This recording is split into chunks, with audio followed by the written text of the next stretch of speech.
Hello, I'm Shawn, one of the hosts of RfR Stories Australia. Greetings to you from Perth in Western Australia to wherever you are. Recovering from Religion is a global non-profit organization that offers hope, healing, and support for those who are struggling with issues of doubt or disbelief, or who have otherwise been affected by religious trauma. We're very excited to welcome you to RfR Stories, a podcast series where we interview people who have transitioned out of religion and give them space to share their stories in more detail.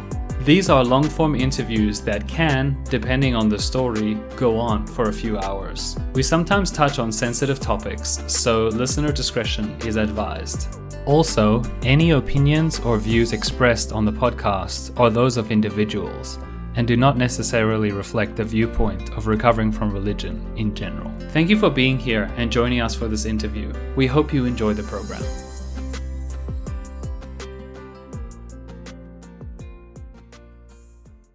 Well, welcome back to RfR Stories Australia, and I'm joined by Shawn and Jonathan. Today we are interviewing Shawn. So it's Shawn's turn to tell his story. Shawn, why don't you start wherever you want to start? But preferably from the beginning. Yes, from the beginning is a really good place to start. But where is the beginning for you? Adam and Eve. Firstly, I just wanted to start off by saying I'm very grateful to the two of you for spending your Sunday morning engaging with my story. I hope it lands up being a lot better than church would have been. That's better already. Yep. So I'm just very grateful for your friendship and engaging with this story here. So I'll start off from the very beginning by saying, not only for the obvious reasons this interview wouldn't have happened without Mormonism, but actually I wouldn't exist. I wouldn't be alive if it weren't for Mormonism. There wouldn't be this person, Shawn Powery. And I recently learned this fact. And so I'll tell you a bit about the history of that. So my paternal grandfather and grandmother, they'd had two kids. And my grandmother was 32 years old at the time. And the missionaries came and knocked on their door. And, from their perspective, of course, they had a religious conversion. This was a wonderful epiphany. And essentially, they joined the church. And at the time, they had only had two kids and they'd only planned on having two kids. And then what happened was the missionaries, as per Mormon culture and teaching, encouraged them to have more kids. And so my 32-year-old grandmother took the advice of two 19-year-old American boys that she could have 4 more children. That's literally what they said to her. Like, you're still young. You could have 4 more kids. So they took that very seriously because they thought these young missionaries were called of God and this was a message from God. And so they went on to have 3 more kids. After that. And the youngest of those 3 kids is my dad. Oh. So that's something I only recently discovered because my dad sent me a letter that my grandmother wrote to him in 1982. And in the first 2 paragraphs, she literally explains exactly that. Wow. That's incredible. Yeah, I know. Oh my gosh. Isn't that mind-boggling?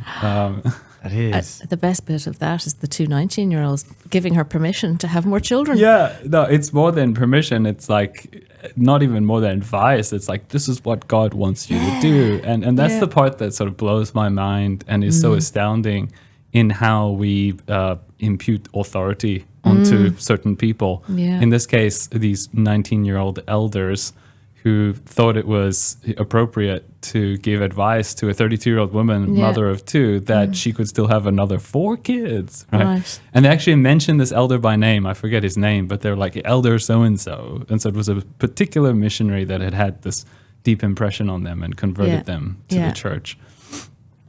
So that's the beginning of my story on the paternal side, is that my father would never have been born, and then I would never have been born if it weren't for those 2 Mormon missionaries encouraging my grandparents to have more kids. And I find it quite mind-blowing just to contemplate the contingency of that, like just how random that is. So that's on my dad's side. And on my mom's side, my mom converted to Mormonism when she was in her teens. So I have this sort of, actually not a very long history in Mormonism when I think of my family history broadly. My grandparents on the one side and my mom on the other.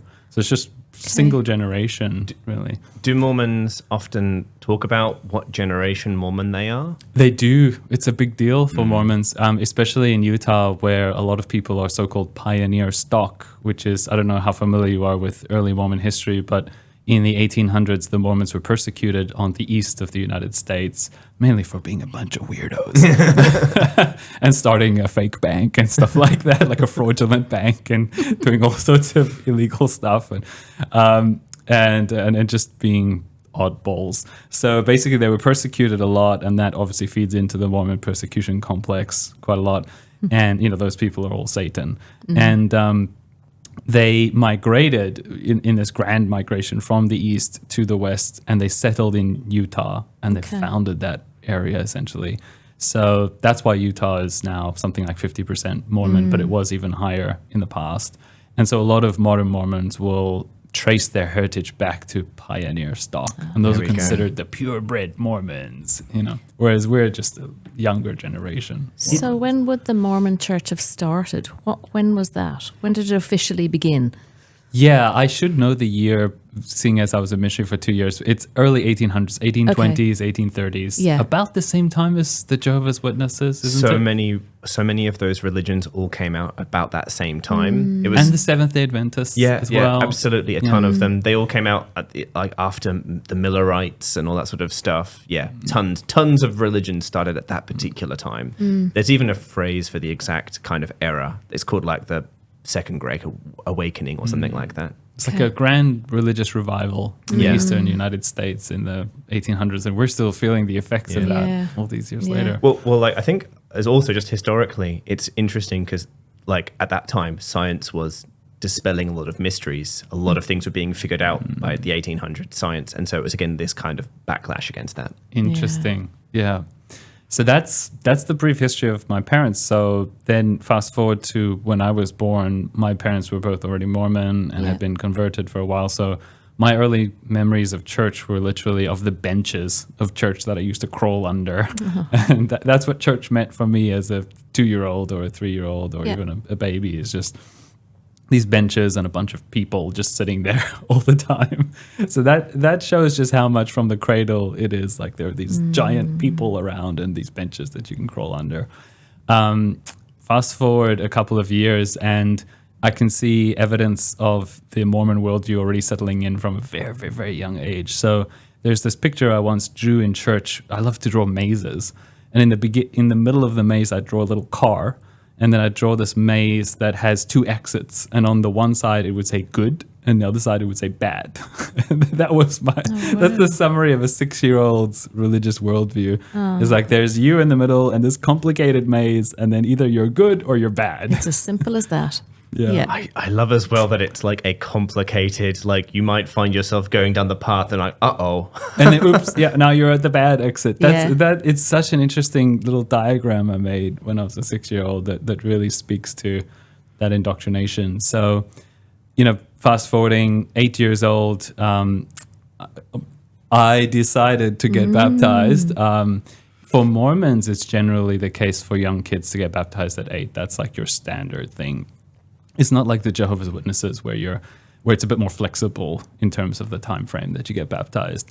So I got baptized at age 8, and my life in church and committed life began from then.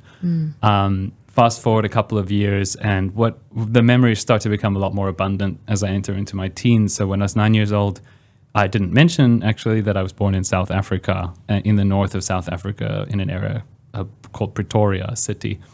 And we moved around between Johannesburg and Pretoria, and we settled in Pretoria. And we joined a certain congregation, and that would be the congregation that I'd go through my entire youth in and make all of my friends there. So there was this beautiful church building that we used to attend, and it had this huge garden out the front. And so again, my early memories, 9, 10, 11, 12, a lot of them have to do with after church hanging out with the other kids, just running around the garden and playing. So it was actually quite idealistic, like beautiful memories. Even to this day, very fascinatingly for me, I still have dreams of that church building somewhat regularly. And a lot of them I actually feel quite safe and at peace. In fact, in some of my dreams, I will be attending a meeting, but I'm an atheist. And then I'm like telling everyone why I don't believe it and still feeling safe to do so. So it's a very interesting thing. But so 9, 10, 11, it's just sort of that wonder and that, this is the purpose of life, and just total absorption of all of that. It's not really affecting me in any way that I can detect that's negative at that time. What was your experience of church? Like, did you enjoy it? Did you, was it an obligation? Was it something that was fun? I think it was many different things at different times. But whatever it was there. Like every single Sunday, we would go to church for 3 hours. And as I entered into the youth programs, every Thursday evening, if I remember correctly, was youth night. So we would go back for youth night and we'd have these activities. So whatever it was a constant presence in my life, but I would say predominantly a positive thing for me. Like I felt positively towards it. One thing in particular that I loved about church was music. And my mother is actually very musically inclined. And ever since I was really young, she used to play in church and play the piano at home. And I used to feel really attracted to that. So something that really resonated for me from a young age was the hymns of the Mormon church. There's an entire hymn book that they have. Now that I've learned a lot more, I realize that a lot of those hymns are imported from Christianity. So some of them would be familiar to you, but then some of them are Mormon unique hymns. So there's a kind of blend. And that music really meant a lot to me. It was just, I loved music and I loved hearing it. And I actually joined a few choirs in my youth. And that's actually where I would have a lot of those so-called spiritual experiences or spiritual moments, is when singing with other people. Yeah. When I was in my teens, my mother founded a sort of interstake choir, really one of the largest musical projects that she's done. She brought together lots of different congregations and formed a choir out of a bunch of people, and I was in that choir. And they sang this cantata called No Greater Love. I don't know if you've ever heard of this. Don't think so. It's a, I think, relatively famous Christian cantata. So like many different pieces of music and songs that fit together in a presentation. It's about an hour or an hour and a half long.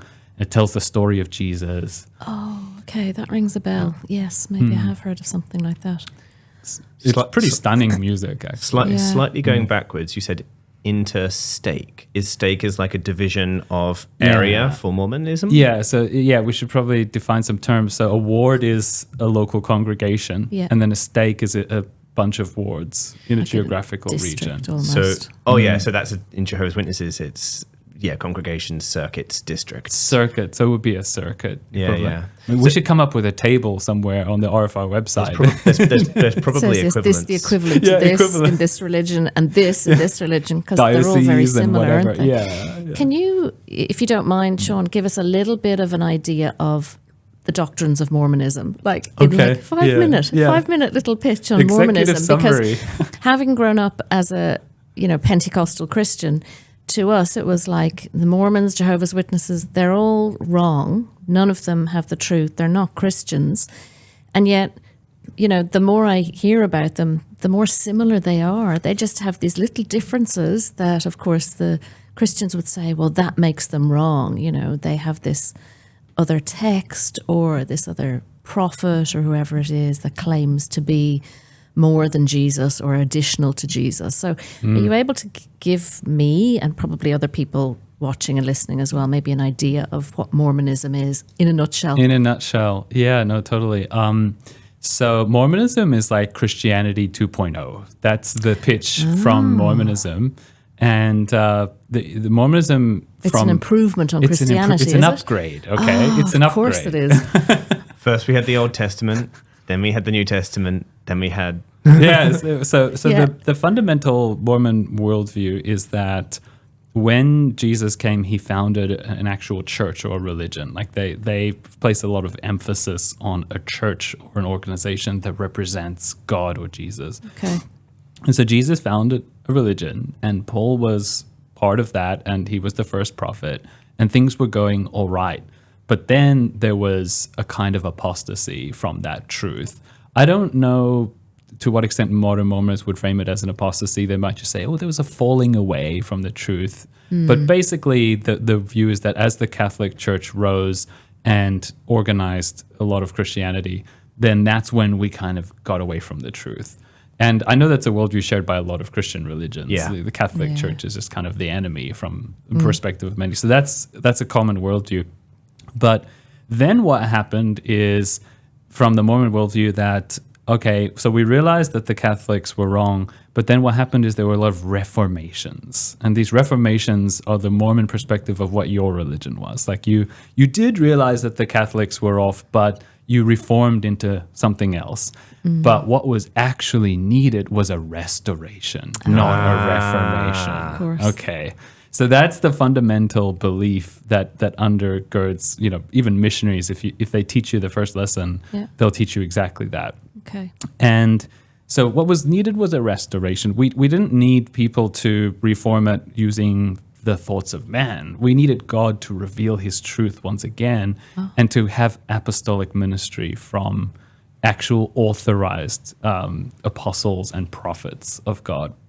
So in the 1800s, in early 1800s, Joseph Smith was born, and he was a very thoughtful human being and very sincere and wanted to know the truth. And he was raised in a Christian environment, and he used to attend all of these different churches. And his number one question was, which church is the true church that I should join? And so I'm really giving the top level executive summary because there's a lot of detail in this. But the executive summary is that Joseph Smith then went and read James 1:5 in the Bible, which says, if any of you lack wisdom, let him ask of God. And so his epiphany was like, oh, I shouldn't be asking these priests and people what the truth is. I should be inviting divine revelation directly from the source. So one day he went into a grove of trees and he prayed. And as he was praying, he had a very, very transcendent religious experience where God and Jesus appeared to him in person as two separate, distinct beings, so not a Trinitarian God. And he literally saw them.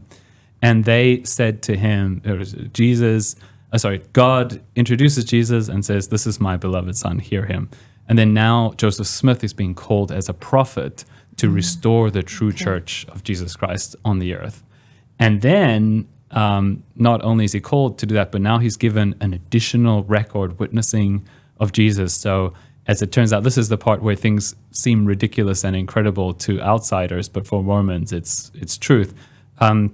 He was told that there were these buried gold plates somewhere near his home that contained a record of the ancient inhabitants of the Americas, the ancestors of the American Indians, who happened to be, according to that narrative, Jews who migrated from Jerusalem about 600 BC to the Americas, and that they were actually Christian, and they believed in Jesus, and they had an entire Christian faith. And that is the Book of Mormon. So Joseph allegedly found these gold plates, and through the gift and power of God, he translated them into English. He did so by using a seer stone and putting his head into a hat, and then the words of the book would appear, and he would dictate them, and then the person across the scribe would write it. And then there you have a 500-odd page book called the Book of Mormon, written in about 9 months. So it's so interesting because so much of the story up to a point is very similar to the Jehovah's Witness story, but where the same guy, the equivalent of the Jehovah's Witnesses, went in this very kind of intellectual, studious route. Joseph Smith went into this very kind of divinely inspired kind of like, So like, So that's a fascinating divergence. I think it's interesting because I imagine that Mormonism takes a lot of that, like the idea of pursuing spiritual experiences as a result of its origins. Exactly. Whereas Jehovah's Witnesses are very distrustful of religious experiences, and it's all about the study most of the time. Yes, isn't that so interesting? So there is a huge emphasis, which we'll get to later in my own personal story, in religious experiences from the Mormon worldview. Like, this is super important. So right at the end of the Book of Mormon, it says that there's this thing called Moroni's Promise, which basically says that if you've received this book and you want to know it's true, pray with a sincere heart and God will manifest the truth of it through the power of the Holy Ghost.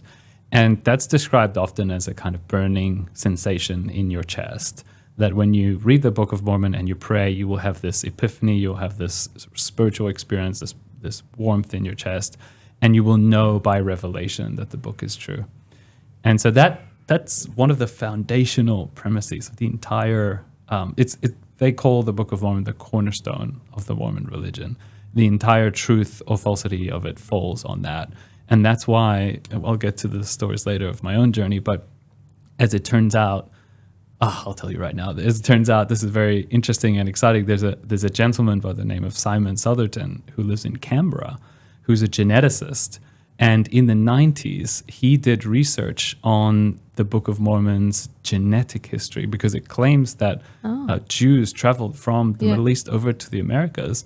And he conclusively demonstrated that there is no evidence of that ancestry in the American Indian population. Right. And this was hugely damaging to the Mormon worldview. There's no evidence behind it. Okay. And he's now he's quite a prominent and well-known ex-Mormon. Right Here in Canberra. Wow, that's amazing. So one final question, and then I want to get back to your personal story. Now that we've got our Mormon, our crash course on Mormonism. Yep, now I feel like I understand how unusual it is. But I am curious. What is the relationship like these days between Mormonism and like Native Americans? Yeah, so that's a very interesting topic that's evolved over time, because in the 1950s and 60s, before all of this evidence had come out, the Book of Mormon, even in the beginning of the book, says, like, this contains a record of the people who are the principal ancestors of the American Indians. So there was a direct claim that this book is here. And, okay, so... Are there like a lot of converts, or not really, or... I don't think there's a great relationship between Mormons and American Indians. I've never really thought of that more directly, but no, just to quickly get a point across, the Book of Mormon actually speaks of two populations, the so-called Nephites and Lamanites. The Nephites are the good guys, the Lamanites are the bad guys. The good guys die out, and the Lamanites get cursed with black skin, which then makes them the American Indians. Oh, there we go. Yeah, that's why they don't have such a good relationship. So all the ones who are alive are the bad ones. They're the ancestors. Oh, sorry, the descendants of the bad guys. Oh. Yes. Right. So part of the Book of Mormon is actually supposed to reclaim these people into Christianity. And this is actually extended to native people that are not just Americans. So, for example, Polynesians are sort of branched into that. So there's this entire colonial narrative Colonization. built right into the fibers of the Book of Mormon, which is like, these people are outcasts. They did know the truth, but they turned it away from it. And now we need to reclaim them with the message. That's okay. Yeah. That does make a lot of sense now, because I thought, I wonder if this fosters good relations. And like, nope, turns out no. It's a very complex topic, and they're actually you can go to one of the biggest podcasts in the space, Mormon Stories, to look at interviews with people. Say, even, for example, Maoris from New Zealand will be told, like, your people are the descendants of the Lamanites, and so on and so on. It's kind of like cultural appropriation. They're just like, your culture and history isn't real. This is actually history. Yeah. It's very bizarre. Isn't it? It is odd. I didn't know that about it at all. So yes, I was probably going to say the same thing. I was going to bring you back to, you were talking about your love of music and your experiences, your sort of transcendental experiences of sort of what you had through music. I'm looking for the phrase, the spiritual experiences, I guess, that you had very much through music, and your mum's love of music and your love of being involved in choirs. So take us from there.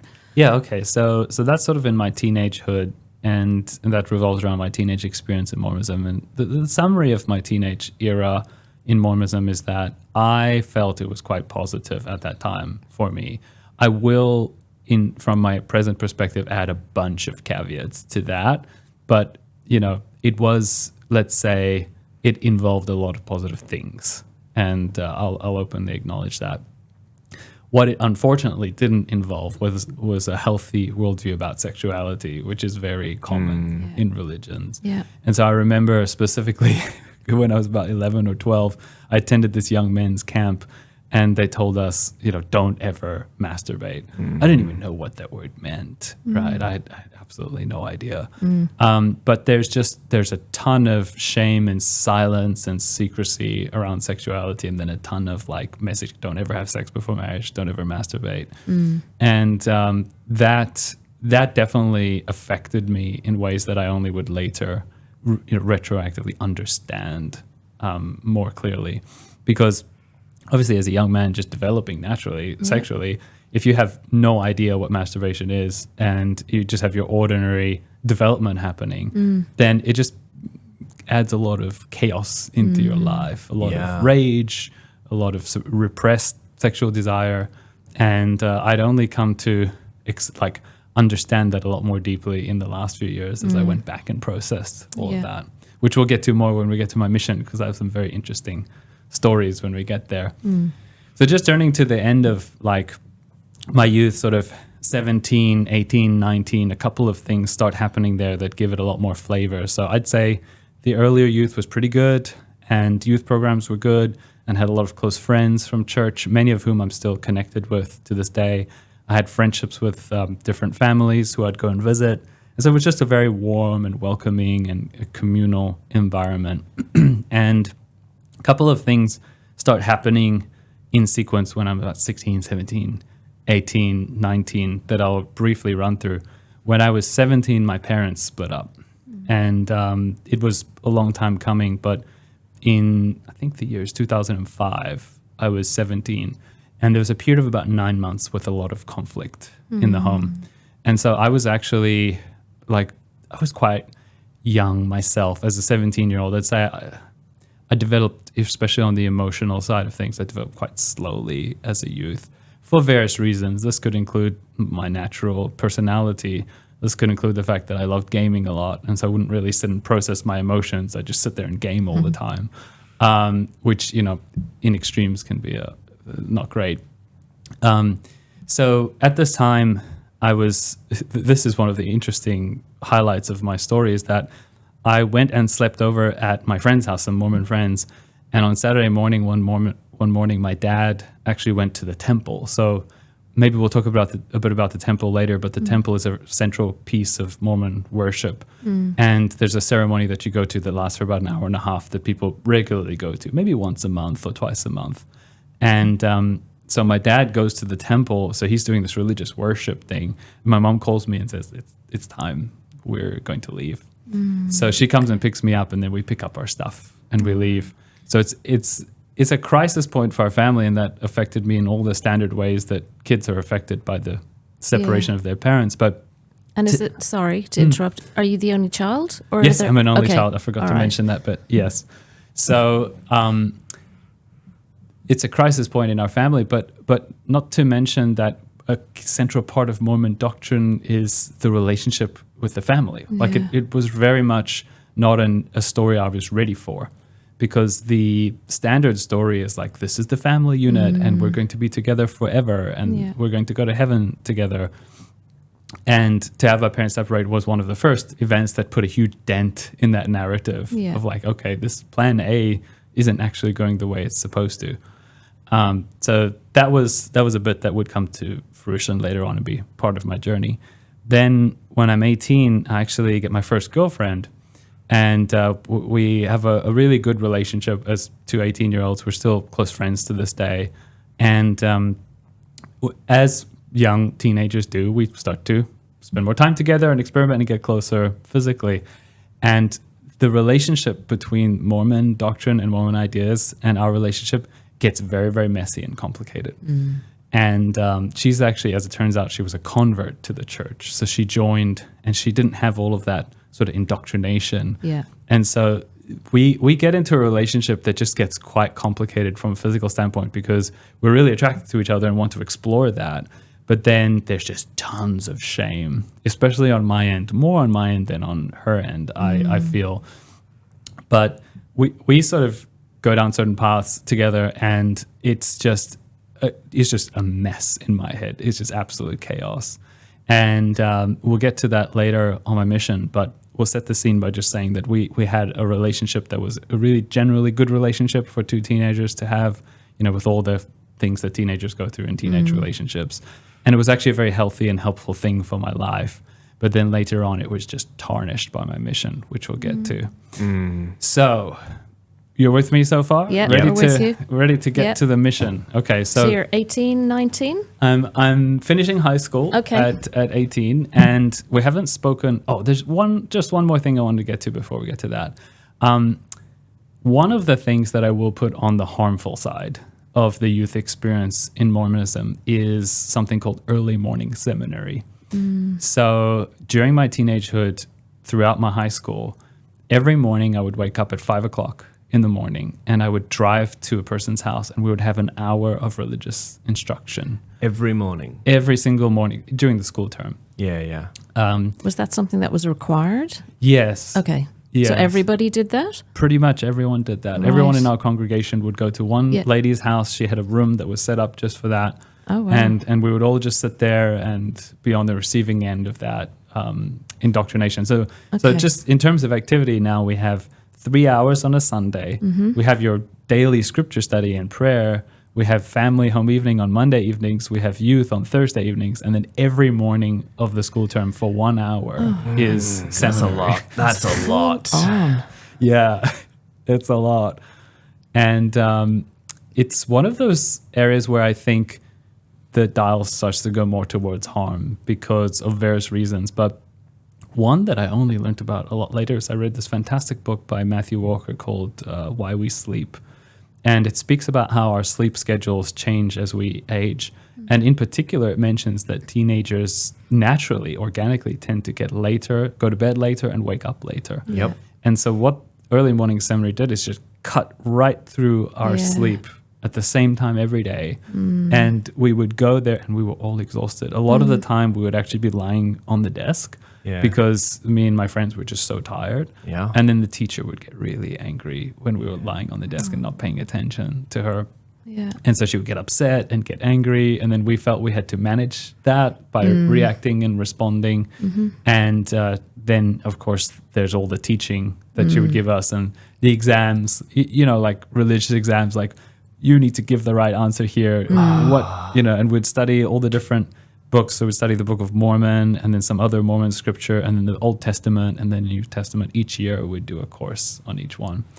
So that I would say was one of the fundamental indoctrination mechanisms, even more than church, because it was daily. It was when we were tired. Whatever little intellectual defenses we had were just shot at 6 o'clock in the morning. Of course. Yeah. So that happened. And, if I could do a harm reduction seminar to Mormonism, I'd say just, if you're going to do that, just don't do it first thing in the morning, even just that, because getting that reduced sleep as a teenager, it can actually have a significant effect. We're talking a compounded effect over 5 years. Oh, yeah. Of waking up 5 o'clock in the morning every morning. Ugh. Yeah. So brutal. Yeah. Yeah, and I'm curious, what time were you going to bed?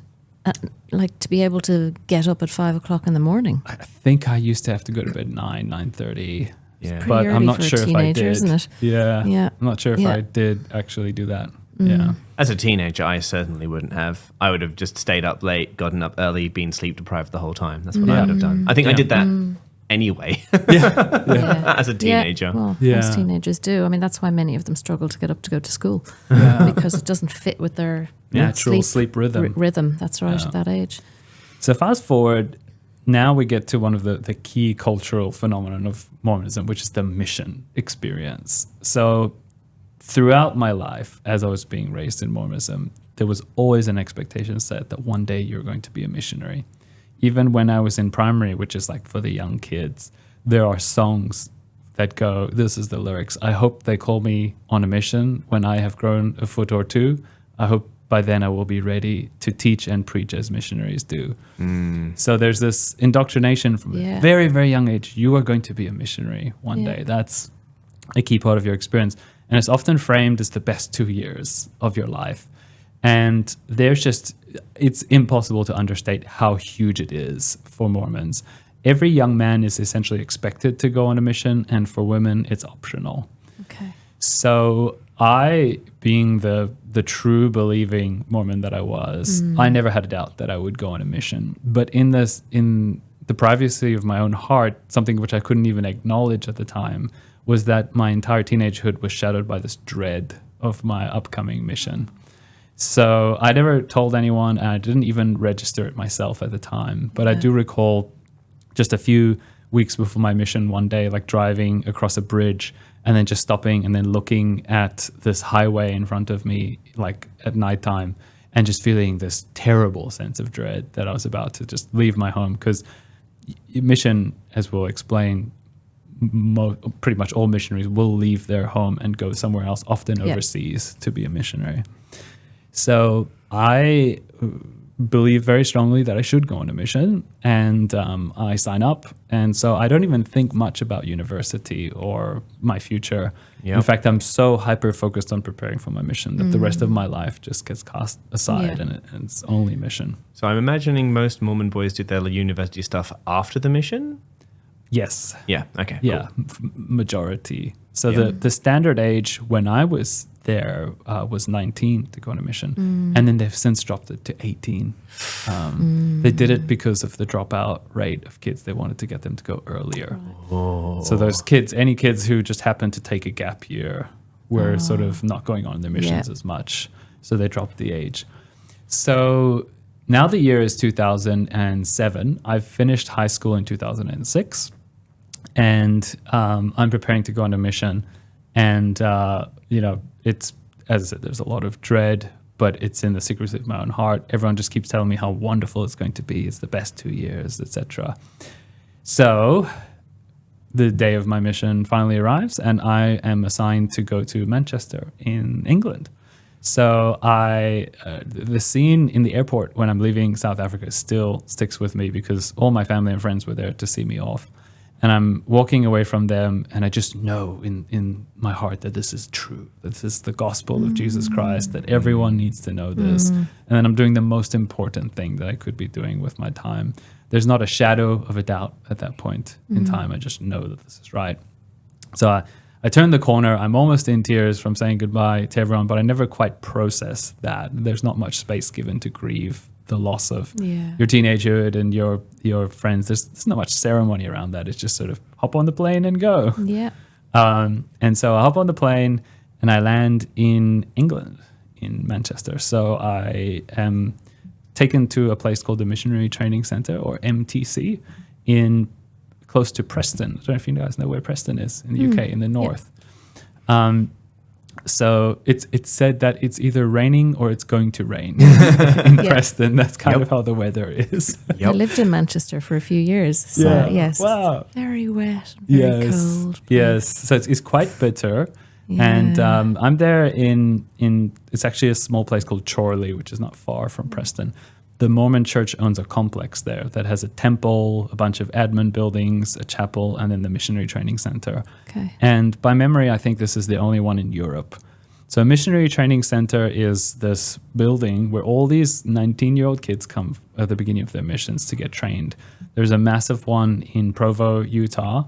I think there might be one it's either in Sydney or in New Zealand. I'm not quite sure around here in Australia, but in England, there's this main one.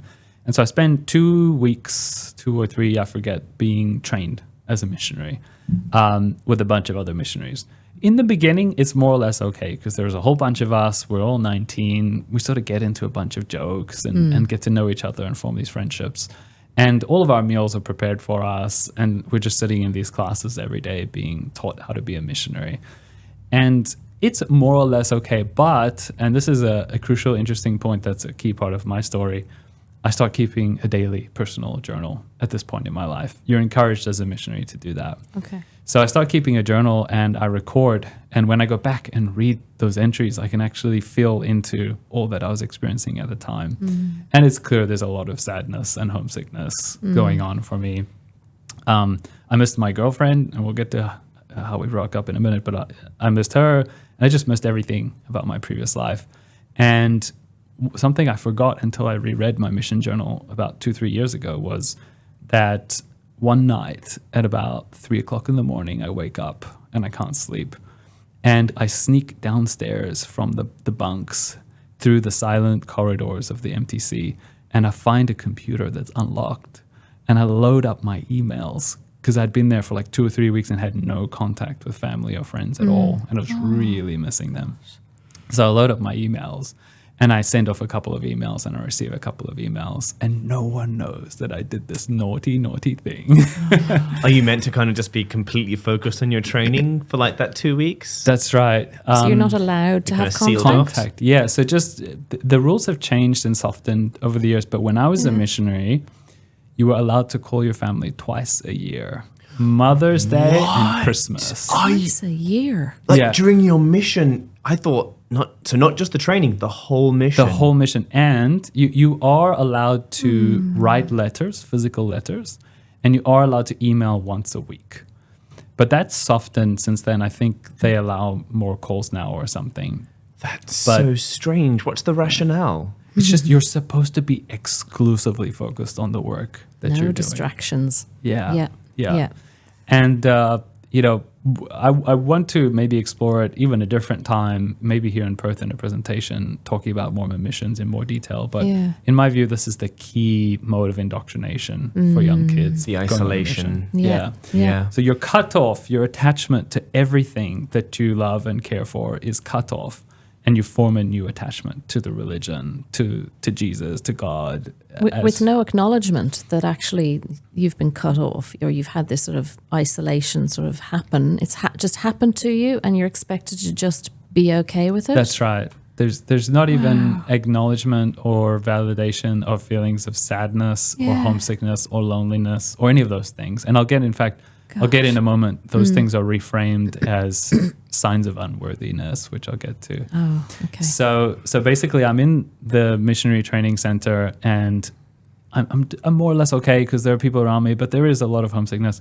And then when I start to actually have the first depressive episode of my life is when I go into my first area. So I go to a place called Warrington in the UK, which is about halfway between Liverpool and Manchester, and I lived there for 4.5 months.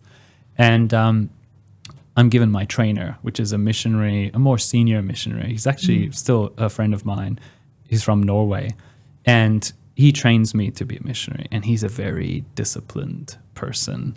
And so I arrived there, and from day one, it's like, we're here to knock on doors. That's the reason we're here. So the typical schedule of a missionary is you wake up at 6:30 in the morning and you exercise for half an hour. Then you get ready for an hour, and then from 8 to 9 a.m. you're doing so-called personal scripture study, and then from 9 to 10 you're doing companion scripture study. So 2 hours a day you're studying the scriptures yourself and with your companion, and then from 10 a.m. all the way through to 9 p.m. you're proselytizing every day. That's a long day. It is. You're given an hour for lunch and an hour for dinner. But we were taught that exact obedience was very important. So we were told that if you spend an hour and a half at lunch instead of an hour, you are now being disobedient to the mission rules, and you are not worthy of the companionship of the Holy Ghost to guide you. And more than that, the souls of people you might have encountered during that time are kind of on your head for that. So it's a very heavy weight for those kids to carry. And I even remember years later when I had my faith crisis, I was walking around Chatswood in Sydney one day, and I wasn't disbelieving yet, but I looked around and I saw hundreds of people, and I just thought to myself, these people need the gospel. They need the gospel. I must work harder on this. So went back to my first area. So it's March, April 2009. I'm in my first area with my trainer missionary, getting into the rigors of the missionary schedule and missionary life. And I am frequently on the verge of tears during the daytimes, but never feeling safe to express that. There was one time we were actually painting a bathroom in a school as a service project. And I literally just was in a stall privately for a few seconds. I could just feel the tears just coming. The moment I was by myself, but the problem with missions is that you're supposed to be in physical proximity to your companion at all times. Interesting. Except for when you go to the bathroom. That's it. So I was constantly around other missionaries, and there was no emotional safe space to say, like, I'm really homesick, I'm really struggling. All of that is framed as like lack of focus, unworthiness, etc. So this comes to a crucial point one day when I go on what's called exchanges, which is you swap missionary companions for 24 hours. And I go with one of the higher up missionaries in the hierarchy of missionaries, the top of the chain. And I'm driving with him, and I'm sort of telling him, like, I'm struggling, I'm feeling really down and sad and these things. And then he just looks at me and he says, Elder Powery, is there something you need to repent of? Like, that was his statement. That was his response. You've done something wrong. Yeah. That's it. Those are the exact words that he used. It's still stuck with me to this day, remembering that. And so all of that homesickness, all of that sadness, all of that depression, all of that grief was all reframed as unworthiness and sin. Yeah. And you're told, look, the Holy Spirit you're entitled to the constant companionship of the Holy Spirit, which means that if you are worthy, the Spirit will be there to comfort you. Yeah. And so if you're not feeling comfortable or joyful or blissful or happy, that's because the Holy Spirit isn't with you. What have you done What have you done to keep the Holy Spirit away from you? That's right. That's awful, Yeah. Shawn. That's awful. Yeah. For a young guy who was really homesick, obviously experiencing depression by the sounds of things, And as someone to be who's so completely invalidated. and knocking on doors is miserable enough, to do it separated from all your family, no even email communication, Just letters. or just Just physical letters that you could write. The loneliness. You must have been hugely lonely. Isolation, loneliness. Yeah. So this is all happening, and I'd characterize the first month of my mission as like solid depression. And at least, I mean, I throughout the 2 years of my mission, I went in and out of depression cycles. But definitely the first period was one of the absolute hardest. And there were some days where I had to take things 1 hour at a time just to get through it. It was like I could not see a horizon of time beyond the next hour for me. So it's, as I said, March, April 2009. And then a couple more things start to hit. So the one is that in missionary culture, you are encouraged to shed all distractions from the missionary work. You're told that you are consecrated and set apart for this sacred work, and you should not be thinking of home. You should not be thinking of your future. You should be fully present in this work of saving souls. And one thing in particular that young missionaries are encouraged to do is to sever ties with girlfriends. Of course. Oh no. Yeah. So my girlfriend who I've been married now for 12 years. So aside from that, she's the only major relationship I had a year and a half with her. And I was told by the missionary who trained me, he said, look, in my first 3 months, I broke up with my girlfriend. And he would sort of say this to me. And then you go to these conferences as a missionary, and, it comes up. They're like, oh, and elders, you should break up with your girlfriends. Like, it's literally explicitly told to these young men. And so I sort of think, okay, this is the right thing to do. Like, I should be focusing on this. And so one day I don't even remember, but it was very, very unkind the way I broke up with my girlfriend. I might have just written her an email and just been like, no, we're done. That's it. And I completely buried any feelings of grief about losing that relationship. And it was really hurtful to her. Like it was incredibly hurtful. And this is her story to tell, but she was really affected by the way that we broke up, and wrote to me afterwards. And at one point she was writing things to me expressing her own sadness and making those attachment bits, like saying, I'm really sad that we're losing this relationship. Yeah. And I just wrote back to her, like, if you're not going to encourage me and support me on my mission, then I don't want to talk to you. Wow. So that's kind of how I severed ties with her. It's just because I was going through a lot and we had this brutal breakup. And And you've been pressured into doing that. That's the righteous thing to do. So you've got to then try and like rationalize that, you know? Yeah, Exactly. that's awful. Many, many years later, I wrote to her and apologized for the entire thing. And we talked about it in detail. And we're close friends now. That's But lovely. it was a really, really difficult period for both of us. So I'm now maybe 1 month into my mission, and I've cut all ties. Yeah. I didn't feel like I had a safe place to express sadness, grief, depression, homesickness, none of those things. I didn't feel like I had a safe place at home. I couldn't tell my dad, couldn't tell my mom. No one would validate that or encourage that. Yeah. And I have one final story that really brings it home for Mormon missionaries, just to, maybe to yourselves and to everyone listening, next time you see a missionary, just try to remember this story, because those kids behind the smiles that you see, they're actually going through a lot. There's a classic story in Mormonism by a prophet named Gordon B. Hinckley. So when I was young, he was the prophet. And as it turns out, coincidentally, he had been a missionary in the same region that I was in Manchester. So it's really mission legend. And we actually went back to the apartment that he had stayed in at one point, just to like, ooh, Wow. And he tells a story from his early mission where he is experiencing homesickness, etc. And he writes this long letter to his dad. And he's just going on about what he's feeling, right? Just expressing his feelings of sadness, regret, grief, etc. He writes this long letter. He sends it off to his dad. His dad sends him a letter back. And it says the following: Gordon, I have received your letter, and I only have one piece of advice for you. Forget yourself and get to work. And that's the summary of the entire thing for Yeah. Mormon Forget missionaries. yourself. Forget yourself and go to work.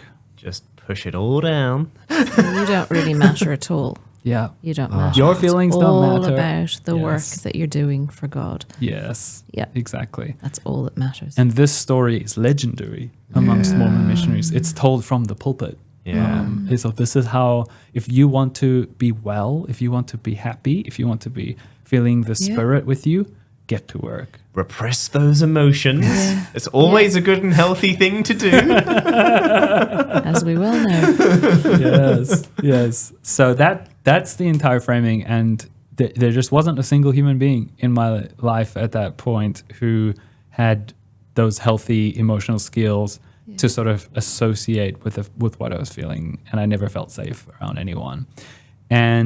But there's a silver lining here that happened that I thought was profoundly helpful for me. So I was maybe a month and a half into my mission, still going through a lot of the stuff.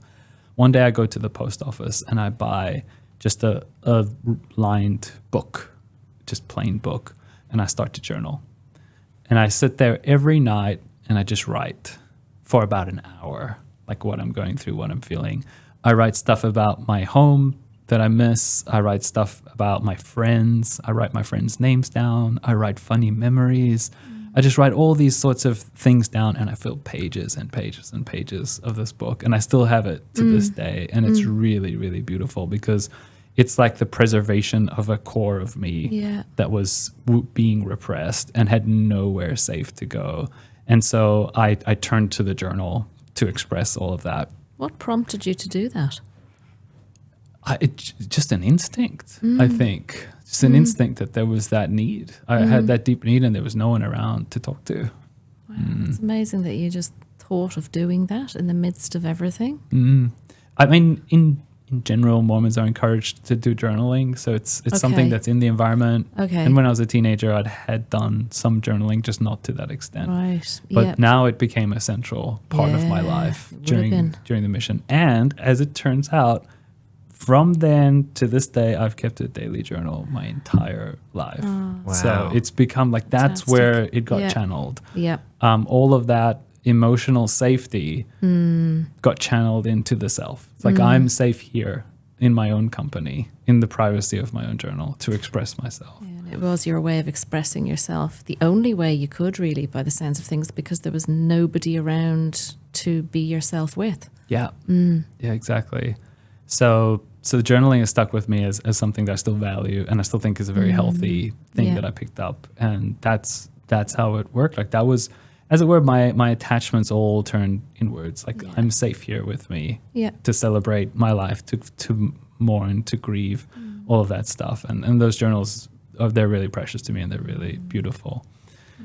So one last story to just illustrate the fact that missionaries aren't having a good time in their missions. In these 2 best years of your life. Yes. I'm reminded of that, how that's the sort of idea that was, that was the message, wasn't it? These are going to be the best 2 years of your life. So far, they sound pretty horrendous. They were awful, but when you're Mormon, you can't say that. No, There's of this course whole not. brand that protects missions, right? Yeah. So one day I was with a bunch of other missionaries on our P Day, which is called Preparation Day, the one day we get off per week or partially off. We're playing soccer. And there are some planes overhead. And one of the missionaries says to me, Elder Bowery, look at that plane. How far away is that plane? And I said, oh, I guess 2 or 3 Ks. I don't know how high they fly. And he says, no, that plane is 23 months away for you. Because a mission is 2 years. So 23 months away. I was out for 1 month. And then he said, but for me, it's 8 months away.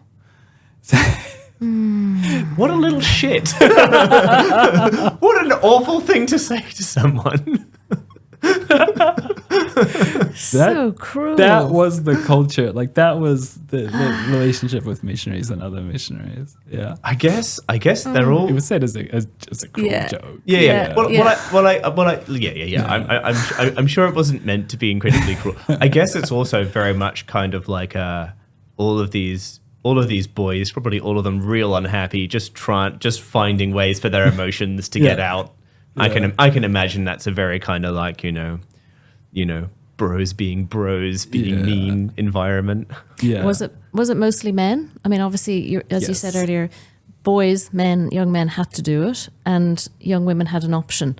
Yes. I'm interested in that. I know that's kind of maybe going off on a bit of a tangent, but for young women, I mean, I'm imagining within the Mormon church, their aim was to get married and have children. That's correct. So why would they be doing mission work? Well, even worse, there's this underlying cultural sort of silent understanding that the girls who are on a mission couldn't get married and couldn't have children. Oh, that's awful. Yeah. So they're not desirable. Is that what it is? Yeah. So they were Like sort of that some of the oddbod women or the unattractive ones or the unappealing ones. So they went and did mission work. That's right. If you could, because the age for young men to go on a mission was 19, now 18, but the age for young women is 21.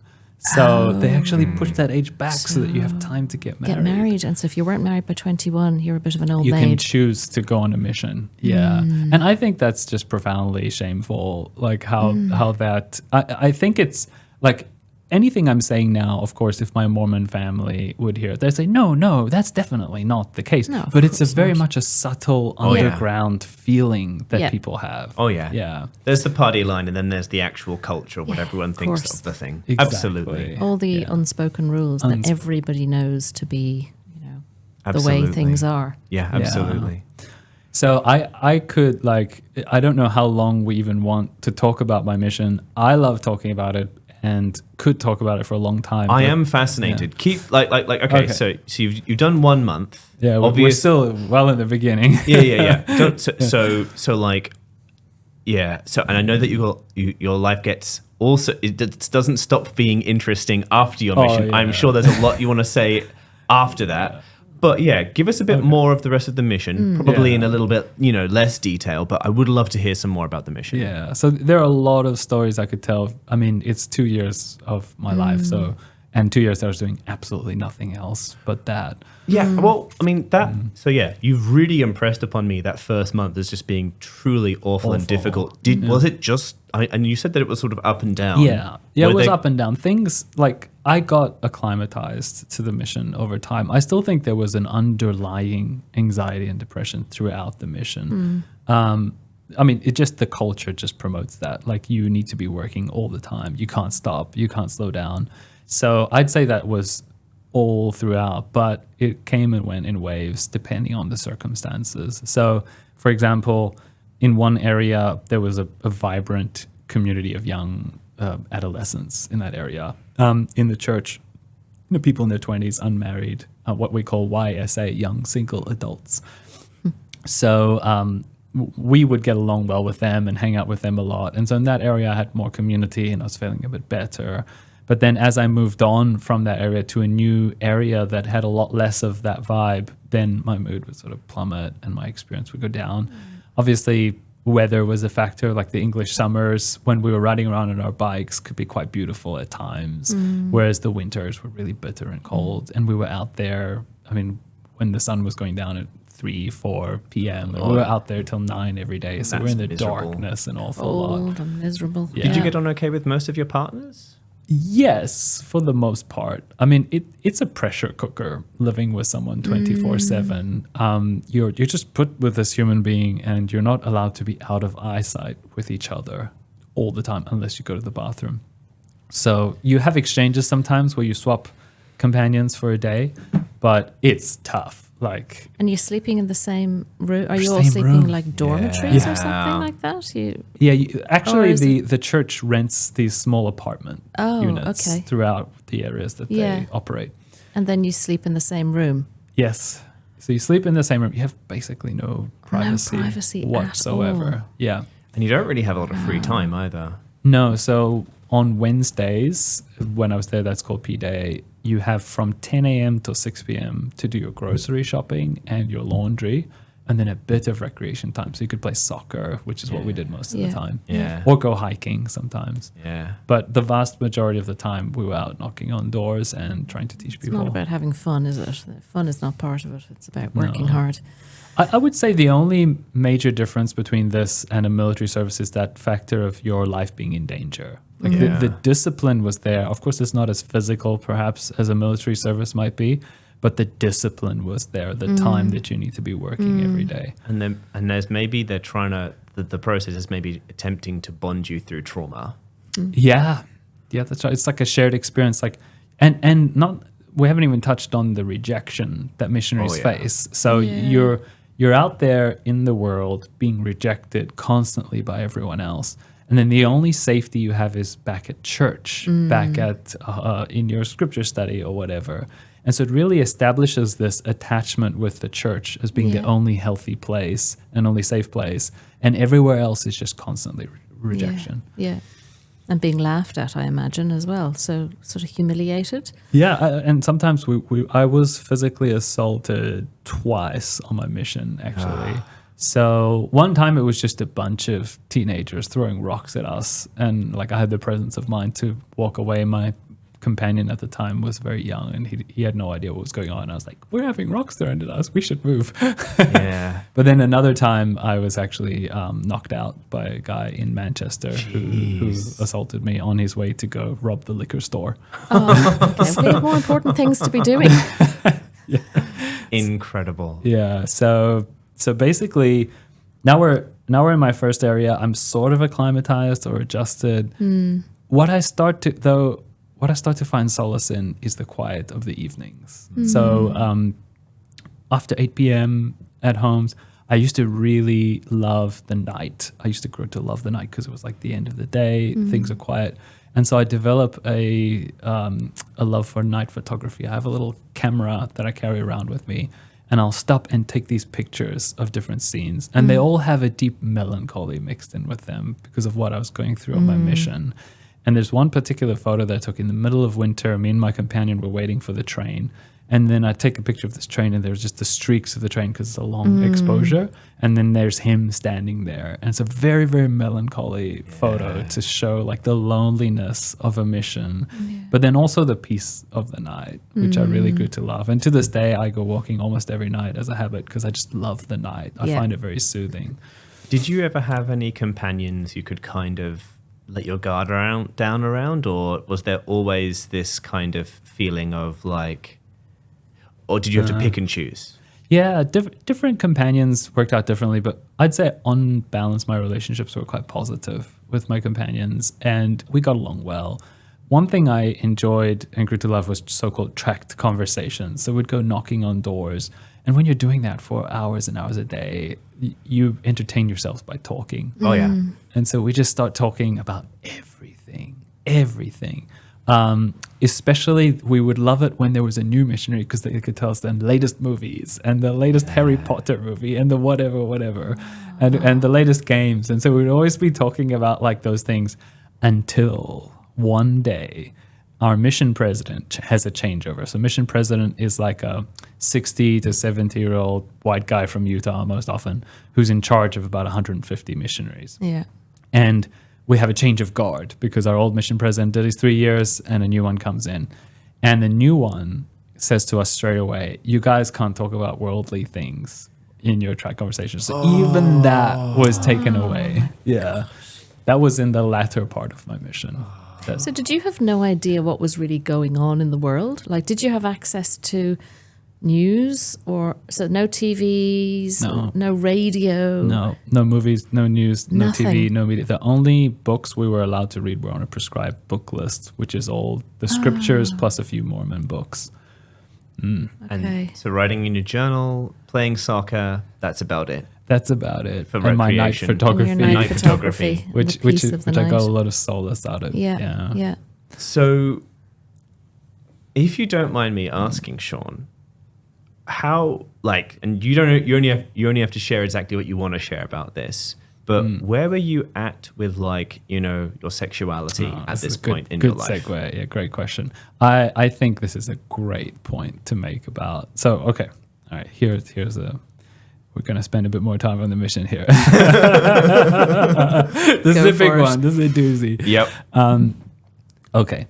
So my girlfriend and I, as I said, we'd gotten close. I won't go into details, but in my first area, one day we do the service for a guy whose house is a big mess, and I find a dictionary. And that was a kind of an approved book that we're allowed to read. We're allowed to use dictionaries. Yep. So I take this dictionary home. By the way, it'll get back to sexuality in a minute, I promise. Oh, no. Keep going. I take this dictionary out, and one day I just have this idea. I want to read the definition of necking and petting. Yep. Because for the Strength of Youth pamphlet, which is a little book that tells us what sexual standards and chastity standards we should live to, it says no necking and petting. Mm-hmm. But no one ever defined those terms for me. Yeah. So, as a kid, I remember like reading stuff like that. I'm like, I don't know what any of this is. Yeah, I remember that. The term they used was heavy petting. Yes. It's like, what does this mean? It's like, what is that? Yeah, so I can't believe you had the same terms. You were just in left your to religions. wonder what that was. Yeah, Wow. it was weird.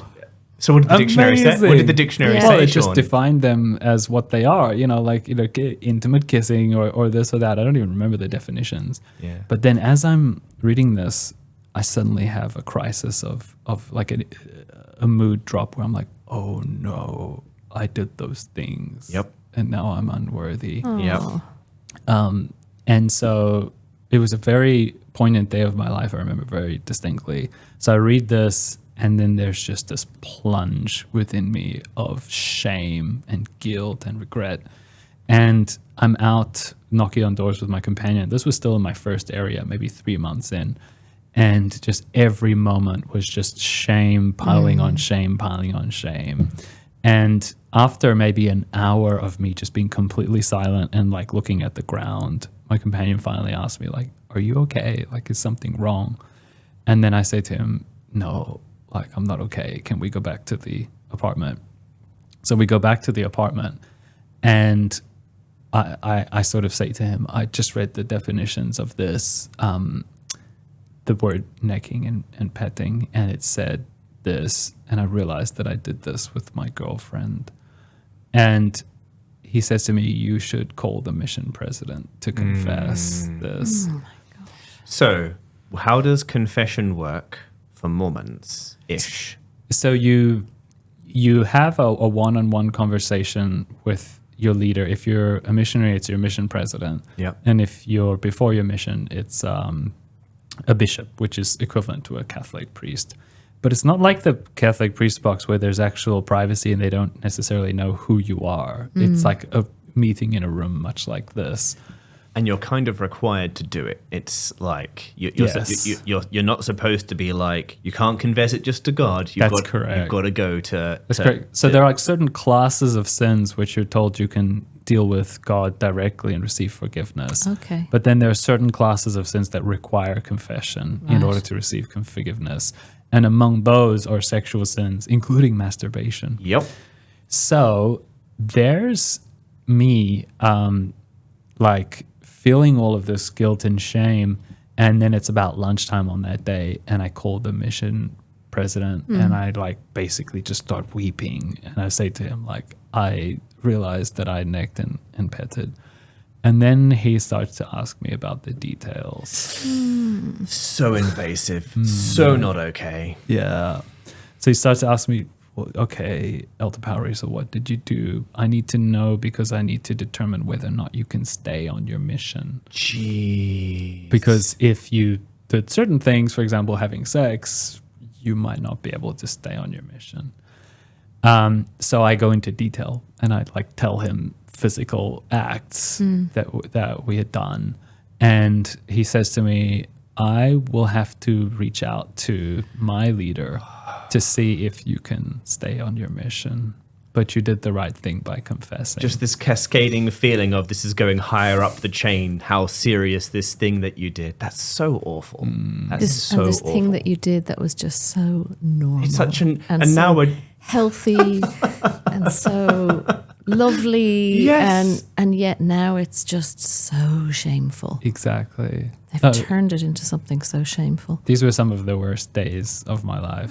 The shame that I experienced. I've since written sort of some private poetry about it, and I've said I've climbed 1,000 mountains of shame in my life, and this was one of the highest peaks of shame. And so he calls his leader, which is an area authority. We're talking. Look, just to clarify, here's 2 teenagers who are like touching each other a little bit. Yeah. And here's 2 men in their 60s who oversee the whole of freaking Europe, Mormonism, right? Discussing the details of these 2 teenagers about what they're doing to decide what to do about it, how to resolve it. It's just unbelievable. On one side, it's very comical and stupid, but on the other side, it's deeply hurtful. Absolutely. It's like the height of micromanaging, isn't it? Yeah. So basically, he calls back to me like, I don't know, a day later or something, or 2 days later. And he says, okay, so you can stay on your mission, but you need to write a letter to your bishop at home apologizing that you didn't reveal this in your worthiness interviews. And you need to write a letter to your girlfriend, now ex, telling her that she needs to confess. Wow. So, yeah, it's honestly, it's the height of awfulness and disgustingness. So what happens then, and I only realized this years later when I went through the conversations with my ex-girlfriend and when we talked about that era, I didn't even know this at the time, but they disfellowshipped her from the church because of what we'd done. So I got to keep being a missionary, but she was now no longer able to partake of this sacrament, which is like this, you know, you guys know what that means, this sort of ritual. Yep. And she's now like in restricted fellowship of the church. Like she has certain rules placed around her. And the difference being that she's a female? That she's a woman and you're a man? Is that the difference? Yes, that is the difference. Like that, and that outraged me because I had left the church when I learned this. I was so outraged to hear how she was treated in the wake of that. Not only did we go through this brutal breakup because the mission had told me to do that, but then now she's being punished and shunned essentially and shamed for those things that we'd done like a couple of months before. So this becomes like an awful thing. But then now, you know, I'm kind of feeling like I'm good with God at the moment, right? Okay, I've resolved that. Back on track. Yeah, back on track. But the problem then, now we get to the masturbation. Okay, so you're told that if you masturbate, you need to confess that too. And during that era that I'd been with my girlfriend, it was my late teens by the first time I masturbated. I think I was 18 the first time I'd ever masturbated. And I had sort of come to an internal understanding that this was okay. Yep. Right. And it's similar to, I think, what you had. Like Yep. you were sort of borderline of like, should I tell other people? Should I not? Is this my private business? Doing my best. Yeah. And I can confess to God and whatever. So I had there was still tons and tons of shame surrounding masturbation. But I'd essentially somehow brought it into the private realm of my life by that point. Which is presumably what a lot of people did with, like, your experience with your girlfriend, hence why it sounds like maybe not that many other boys were disclosing. Yes. Whereas I'm sure... Well, I think many do, actually. Oh, there we go. Well, because anyway. you do hear of missionaries being sent home. And sometimes, like, in fact, in my second area, one day, one missionary is going home, and then the mission president just says to us, so elder so-and-so is going home, and we ask that you just don't speculate about why. Wow. And that was it. Like, he was gone. It's like freaking Survivor.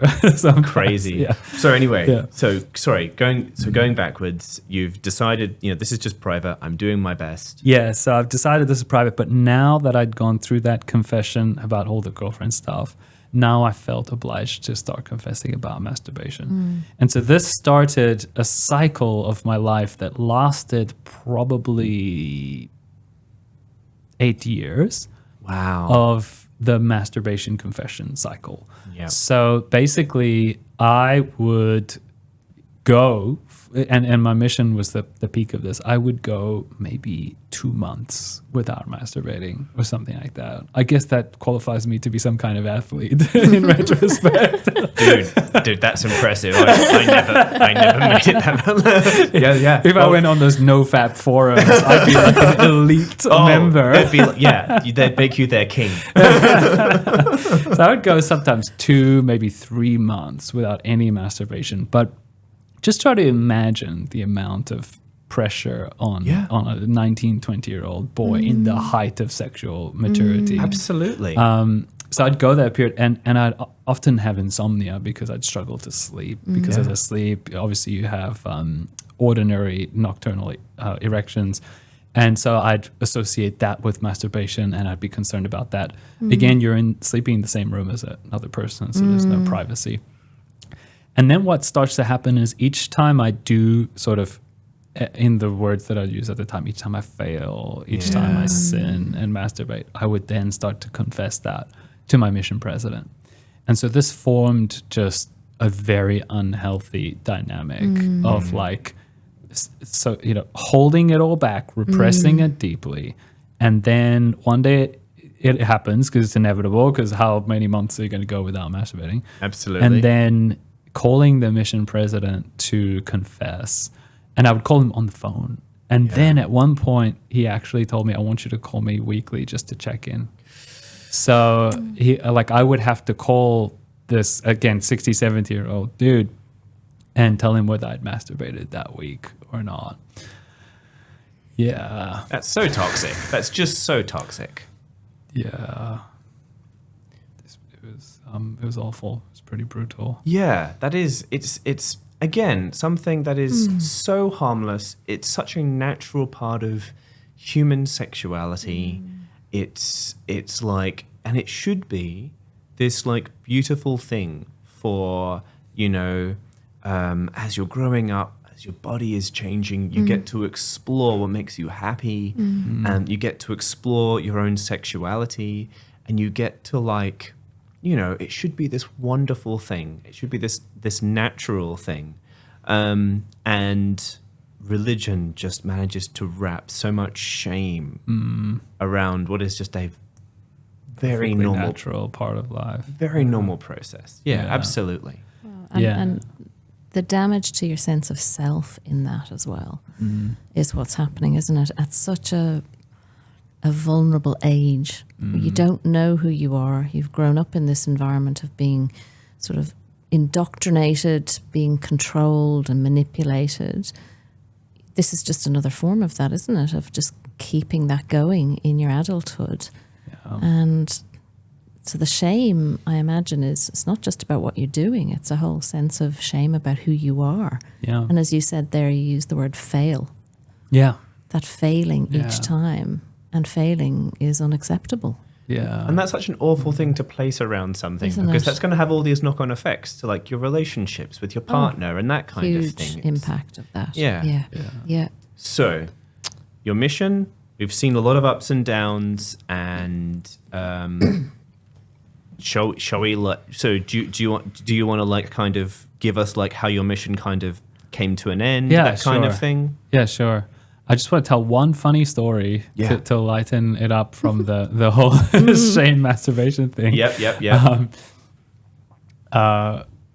So in my first area, we did this service project for this really old guy. His house was a mess and his yard was a mess. And so we'd go back each week and clean for a bit because we were allowed like 2 hours or 3 hours per week. And he had this huge overgrown garden. And we would be hacking through this garden and cleaning it. And then after like a month or two of doing that, one day we just found a car in his property. And we knocked on his door. We're like, we found a car. And he's like, yeah, I remember that car. That's incredible, Shawn. Yeah, that kind of like those weird things happen Wow. on missions as well. It makes it weird and funny. You do get funny stories. From knocking on people's doors, you do end up with a few funny stories that are good at parties every so often. Yeah, totally. I think if you've been involved in any kind of religion at all, there's always funny stories. Oh, yeah. Yeah. Not so funny at the time, but often funny afterwards. Yeah. Yeah. And So then you found a car. another funny one also about the masturbation bit. So after I left the religion, I started to reconnect with some of the old missionaries who also left. So as it turns out, I don't know, don't quote me on these statistics, but something like maybe 30 to 50% of missionaries will leave the religion within 10 years of being missionaries. Oh, that's interesting. So I had a good number of people who I knew, even some were companions that I trained, who I caught up with years later, and we had both left the church. And one time, just to bring like a humorous note to the masturbation thing, because it really is awful and shameful, but one time I called a guy who we were close mates on a mission, and he left as well. And I was telling him like, hey dude, like I called the mission president to masturbate. Yeah. That's There's a bit of to a Freudian confess. slip there. absolutely. That was awful. That was the joke. No, I said to him, like, I called the mission president to confess masturbation. Yeah. And he said to me, look, like, I did too. And there were 150 19-year-old boys. Young, horny boys. Under the care of that Yeah. dude. And he said, like, he must have been on the phone all day. All the time. That's what he just did. He just took calls about masturbating boys. Look, he probably had an Excel spreadsheet. We used to say, then we said, like, either, like, because, you know, I don't know, percentage-wise, what like 96+% of whatever boys will be masturbating, right? Yeah. And we said either people were calling and confessing, or they just were keeping it to weren't. themselves. Exactly. But that's pretty much the two Yeah. options. Exactly. It's... Oh, I forgot what I was going to say now. Doesn't matter. Well, you just Yeah. think about the control that man had. Yeah. The level of power Yeah. that he had to just consistently take those calls from whoever it was and keep them accountable. You know, that lovely word that religion likes to use, keeping them accountable every week. You need to Yeah. call me. During a certain Gosh, phase. just a power game, isn't it? Yeah. And teenage sexuality is it's a vulnerability, right? Think about how vulnerable you are as a teenager Yeah. with sexuality. And there's good evolutionary reasons for why we're second guessing lots of things. We're trying to figure out, societal norms and making sure that we're keeping ourselves safe and all that sort of stuff. Yeah. But you're so vulnerable at that age on this particular subject, Yeah. At a very formative point in your life. And religion really just gets the knife in there and just twists it to get into that vulnerability. Yeah, well, there's power in that, isn't there? Yeah. Yeah, absolutely. So yeah, I would claim that a huge amount of damage was done to me through this. And in fact, many years later, when I left the religion, I was connected through some of my networks to a journalist from The Age who was writing a piece about religions and invasive questions about sexuality. And I told him, I'm willing to be interviewed. I'm willing for you to use my photo and my first name. And if you go Google it now, Sydney Morning Herald, Mormons ask invasive questions about sex, there's a picture of me right there. Yep. And talking openly. And he interviewed a bunch of people from our community about exactly this topic. And so the church got a lot of heat for this, which they absolutely deserve. Yeah. And again, just also like you've got nothing else to do. That's the other thing. Like, you know, you've got very little, like, you're not like, so there's a very fun story of basically how they've reduced the birth rate in a African country by just introducing cheap televisions. and so families used to just watch TV in the evening instead, then go to sleep, and the birth rate dropped significantly when you've got other stuff to do, you know. But like you had nothing else to do, so that's just. It really feels like an engineered experience.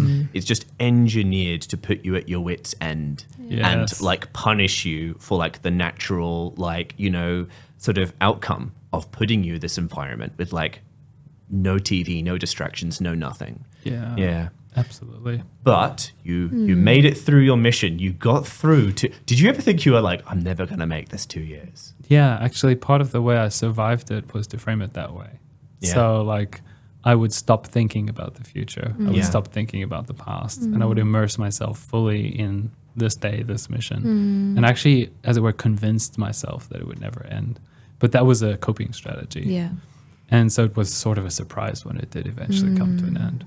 Wow. Yeah. And when it came to an end, how does that end? Is there a way of it, like a ritual at the end when do you graduate? What does that look like? It's actually a very poignant experience of my life. So on the last day of my mission, actually my dad came to do a tour with me of the regions that I'd worked in. So I think it's every 6 weeks, there's this thing called transfers where you might change companions and you might change areas. And people tend to gather in one particular church building, all of the missionaries that are moving. So it's a great time to catch up with buddies because you're all like traveling together to this one place on buses and then you're chatting.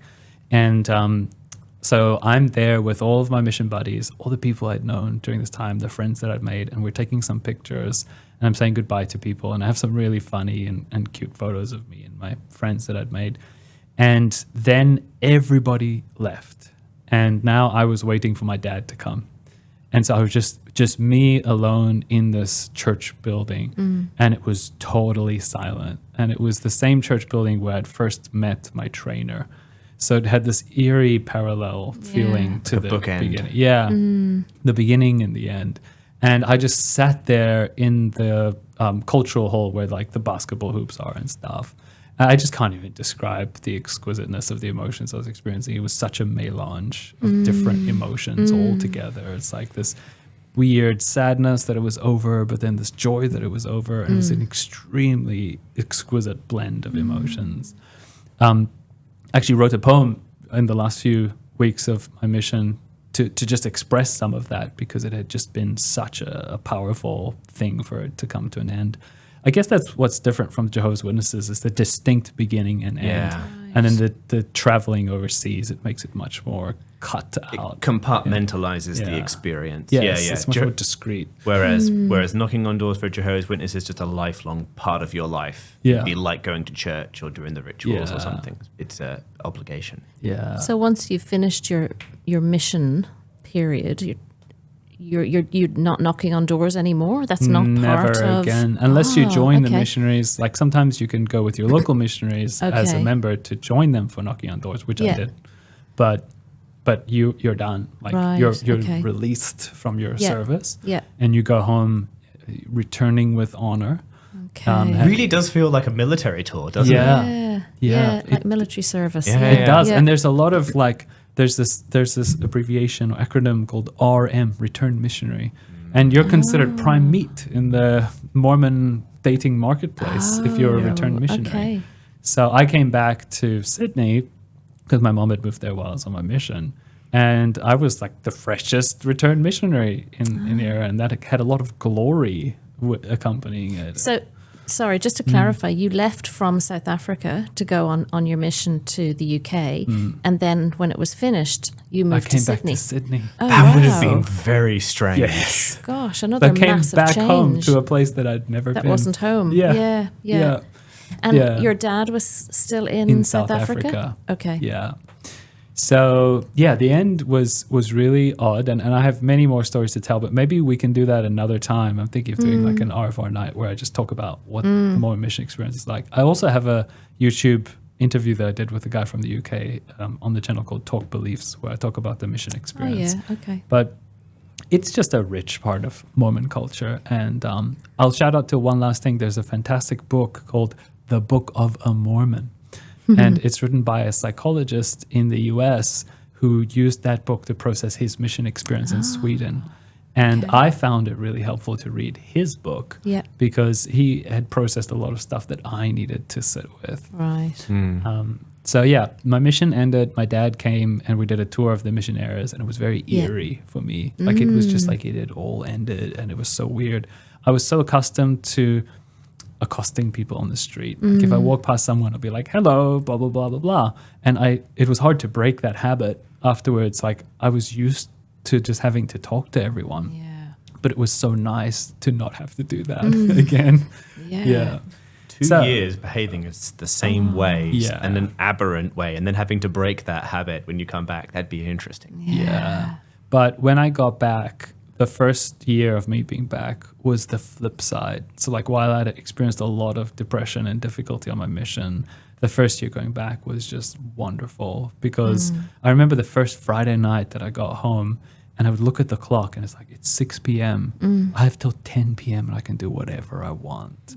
And it was just such an amazing feeling to have Yeah. that sense of freedom. And I was Yeah. like, I'm going to watch the Harry Potter movie tonight. And so I started to explore like a lot of my old music that I liked, that I hadn't listened to in a long time, and games that I enjoyed playing and stuff like that. So it was really wonderful for it to end, I'll be honest. And I think many Mormon missionaries and return missionaries, if they were honest in their heart of hearts, they would say, yeah, I'm really glad it's over and that it ended. Oh, sounds awful.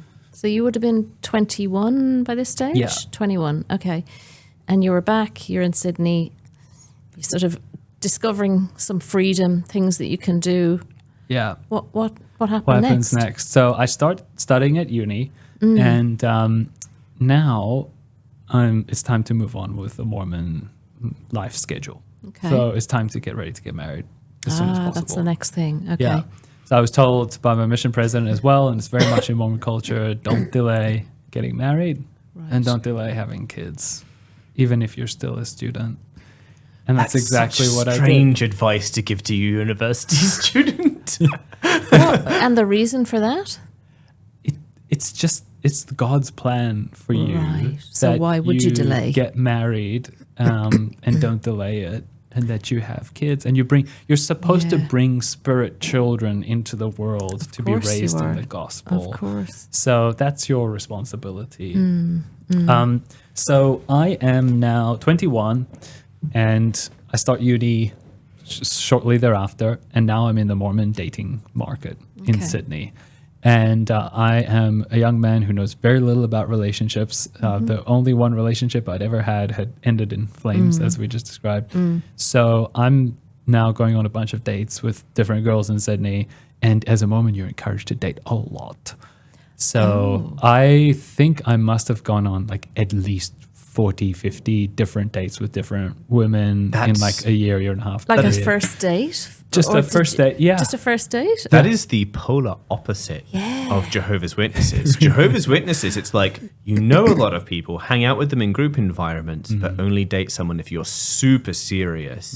If you're dating a bunch of people, what are you doing? You gotta that's very Yeah. So fascinating. fascinating. Yeah. So there wasn't this idea that God had this one person for you, or was it that God did have the one, but you just had to find them, and this was the way that you went about it? That's it. Okay. The latter. Yeah. I mean, there's Jehovah's Witnesses don't do the one. yeah? That's not a thing. You can Okay. you can personally believe there's one person out there for you, but there's no. That's not part of the That's not part of the religion. teaching. Okay. Yeah. Yeah. Now there's a unique cocktail in Mormonism between romanticism and Mormonism. And Okay. it really comes to like praying to find the one, praying that God will reveal to you who is the one. And so I did. So I dated a lot, and there was actually a sister missionary who is now my wife, who was in Sydney at the time, and we became friends. And then after she finished her mission, we stayed in touch, and we just called each other over Skype every now and then, and we got along really well, and we were close friends.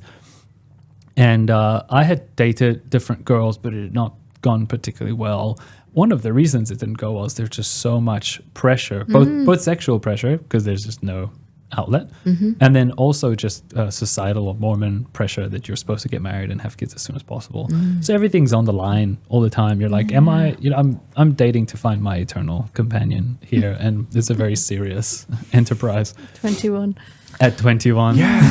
Yeah, and that is something that's very much like, oh yeah, you're marrying this person for life. Yeah. That's what you're aiming for here. Yeah. Yeah. Oh, So- eternity. Yeah, Eternity. and for Mormons, even more, it's right? eternity. Even more than life. Yeah. Yeah. So you're trying to find your eternal companion, and so now I got married in my second year of university. So I was 23 at the time that I got married, which by today's standards, as you know, is quite young. But Mormons tend to marry young. In Utah especially, even 18, 19, 20-year-olds will get married. And we had friends in Sydney who had also gotten married at those ages. Yep. So I'm 23 and I got married, and my wife and I were like, okay, well, if it's God's will that we have children, then we have children. So we're not going to consider contraceptives at all. And so she fell pregnant, and there I was. I have a very distinct memory of leaving one of my engineering classes and then going to the campus hospital to do the ultrasound in my second year of university. And I was actually still on a student visa in Australia at the time. And I was working part-time, studying full-time, and I was married and with a With a child baby on the way. Yeah. So the great heat, start. the heat of my life had been dialed right up. Yep. So you'd had like this one little bit of grace period where you had time, and then Yeah. all the time is gone again. That's right. And so that's one of the themes that I'd go. I mean, we've discussed this a lot with your experience too. Like the experience with religion, the heat was just dialed right up all the time. Yeah. So from the mission, knocking on doors for like 12 hours a day or whatever, lower than 9, but knocking on doors all day, every day, through to now you have to keep lockstep. Now it's time to get married. Now it's time to serve in these callings. Back onto the hamster wheel. Yeah. Yeah. So we have our first child, and stuff happens, life goes on. Now I'm about 25, and we're thinking of having a second child. 25, 26, my journals start to show some interesting explorations. So the year is 2013, 2014. Yep. Okay. In 2014, some of my journal entries start to say my faith is sort of evolving. I've become really interested in science. I was always interested in Neil deGrasse Tyson, loved him. And he was very sort of more or less gentle on religion. And that actually, I think, was to his credit, it actually helped me Yeah. a lot that he took those positions. So I was really interested in astronomy. And astronomy is cool. There's no contradiction. This is just God's creation. Like, this is just the wonder and majesty of his work. So that's so cool, right? But then there's evolution. And I start to become really fascinated by evolution. And I start to read a lot, and I'm like, actually, there's a huge consensus amongst the academics that evolution is a scientific fact. And I watch Cosmos, which is Neil deGrasse Tyson, and he says exactly those words. And so I'm trying to square this with the belief in Adam and Eve, which is taught in the Mormon temple and in Mormonism. In Mormonism, it's not really explicitly said that the earth is 6,000 years old, but it's said that Adam and Eve were our forebearers. Exactly the same thing for Jehovah's Witnesses. The earth can be a lot older, but humans have only been around for 6,000 years. Right. And that's Adam and Eve. Okay. Yeah, We're right. literal people. Literal. And we're Okay. their literal Yeah. descendants. Yeah, exactly. So I start to become interested in this, and as it turns out, who would know? Do you know what BYU is? Brigham Young University in yes, Utah, yeah. church-owned university. Yep. As it turns out, they actually have a well-known biology and evolution program there, which you would never believe. So there's a lot of literature and apologetics coming out of BYU about how to square evolution with Mormon doctrine. Oh, okay. So I'm busy going through this journey, and my mom is aware of this, and she's like, oh, there's this really good book called Converging Paths to Truth, which is about science and religion and Mormonism. And I read this book, and it sort of does it for me at the time, right? It's 2014 here, and I'm interested in evolution, but I've more or less worked out, okay, evolution is the case. But I have a couple of questions, but it's still okay. Yeah. And that was my first exposure to apologetics and how apologetics can actually take, one argument in isolation and more or less make you okay with that by itself. So when you say apologetics, that's kind of like, a Christian perspective trying to take a bit more of a nuanced stance. Yeah. Is that how you describe it? And Mormons have like apologetics? Yes. So Mormon apologetics is a huge thing. And I'll go into the details as I keep telling my story. But there's an entire academic group of people who are so-called Mormon apologists who will use logic and reason to defend the faith against intellectual-based criticism. And evolution was one example, but there are just countless examples of how they do this.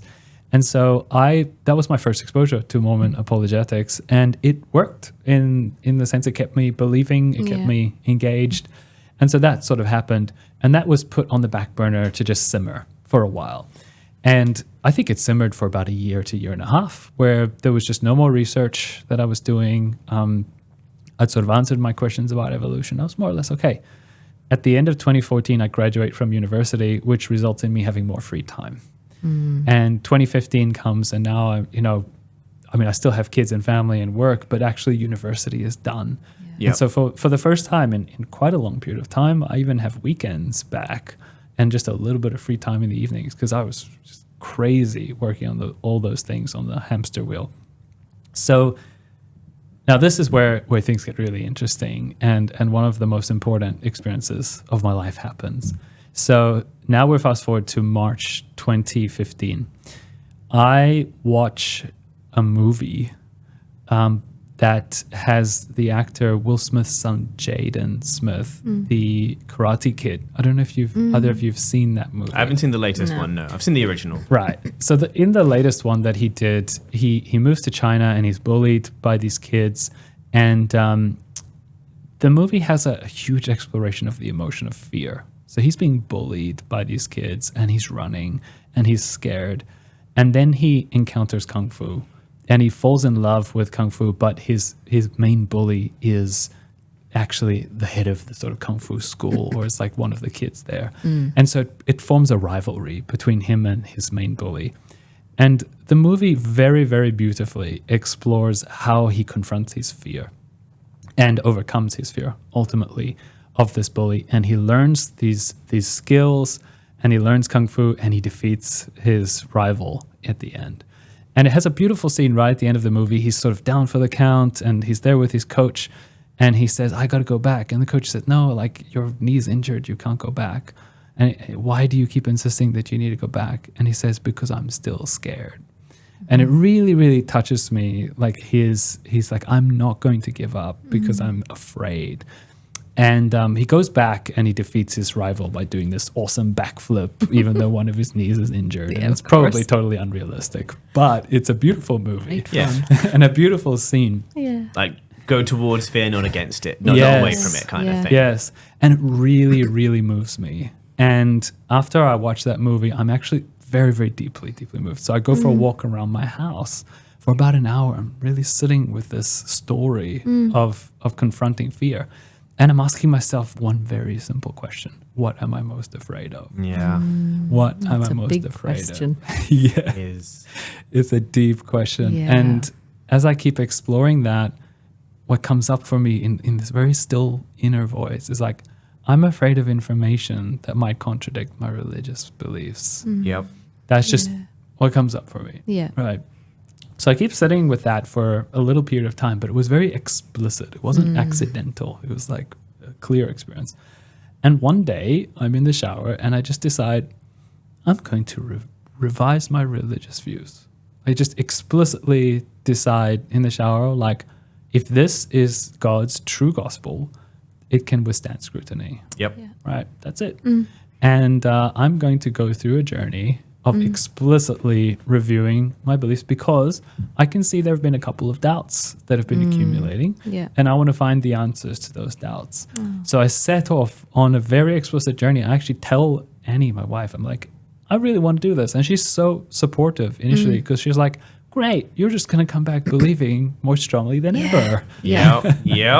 That's exactly how it will work. Yeah, it doesn't always go to plan, does it? No. So, But I'm sorry to interrupt before you go on. I'm just really, really struck by the fact that it was such a clear intention that you had this almost this epiphany of, hang on a second, this is what I'm afraid of. I'm going to go towards that, and I'm going to sort of face this and deal with it and go there and do all that I can do, which is quite different from many other people's experiences that I've heard of who've come out of a religious, high control religion of some sort, is that a lot of people will say it just kind of was something that happened to them. I'm struck here that it was like, yes, something was happening to you, but you were also very conscious about that and then made that quite clear decision. yeah, it's like a moment of clarity almost. Yeah. Yes, yeah. I think for me, it's profound because it's becoming aware of how fearful I am for the first time. Like a kind of beginner's mind awareness. Yeah. Like you wake up, I was 27 years old, wake up one day and I'm like, I'm really afraid. I'm really, really afraid of information that would contradict my worldview. And I think any person who's religious who actually could go deep enough would realize that fear is underlying a lot of that motivation. Yeah, I agree. Yep. So basically I set off on this quest, all right? And I'm like, okay, The God Delusion, Richard Dawkins, the first book I read, right? Well, you dove straight in, I didn't went you? straight into the deep end. Straight for the jugular. Yeah. Excellent. How did that go? Well, The God Delusion landed up making a lot of points that I agreed with. Yep. And understood, and it left me a lot to think about, but it didn't convince me that there was no God. Yep. It just made a lot of points and started to get me thinking. And respecting, obviously I'd loved science already, but like my love and respect for science was now growing the more I read, especially Richard Dawkins. So I've read The God Delusion, but then I'm introspecting a lot, and I'm like, but you know what? I've had religious experiences that have directly communicated to me that God is real and that this is his true church. So in essence, I was doing that introspection to discover what was the foundation of my belief. And that was still there. Like that was the vanguard. And it didn't matter what intellectual arguments you made to me, Mr. Dawkins, I know that God is real because I've felt his presence. Okay. And he's told me that the Book of Mormon is real, is the word of God. So I become aware of that foundation. Of course, that's explicit in Mormon teaching, right down to Joseph Smith. That's how his experience started, direct revelation. And it's really taught a lot in your day-to-day life as a Mormon. So I keep going with this journey. Richard Dawkins has left me with a few things to think about, but I'm not convinced yet. Now it's about June 2015. Then I encounter something called the CES letter. So basically there's this ex-Mormon who studied Mormon history, and he compiled this document that has literally over 100 questions that he wants to ask about Mormon history. And they're very critical and pointy questions. So one example is he asks about the Book of Mormon. Why does the Book of Mormon contain direct quotes from the King James Bible that Joseph Smith had access to, which is a 1600 translation, including the words in italics, which were added by the translators in the 1600s, right? So it's like there's this contradiction, this direct quotes. And then he also goes through other evidence. He goes through the DNA of the Book of Mormon. He goes through the the anachronisms, so it mentions things like horses and chariots and wheels, which have no archaeological evidence whatsoever behind them. And so it's like my belief in the Book of Mormon is being reevaluated. I'm like, oh, I had no idea about these things. And so now I start researching each of these topics individually in great detail. And I have at my house this really geeky quadruple monitor set up. And I have literally like question on the CES letter and Mormon apologist and critical website and Wikipedia. And I'm like engrossed in this really, really heavyweight research. I'm just imagining you in front of the big, the big board with all of the bits of string. Yes, and you're like, right. you see, it's all connected. So there's this really, really deep and it became obsessive journey. So at the peak of the journey, I would go to work. And when I would go on my bathroom break, I would be on my phone reading the whole time while walking to the bathroom and back. Yeah. And then on the train on the way home. And then all evening into the night. Gosh, So your brain must have been exhausted. yeah, but it was very important Yeah. at the time. Like it just felt so important to get to the bottom of this. So this was all happening. I was sitting with a ton of different questions and I was flip-flopping between belief and doubt, which you guys know exactly what that's like. Yeah. It's an agonizing Yeah, experience. it's awful.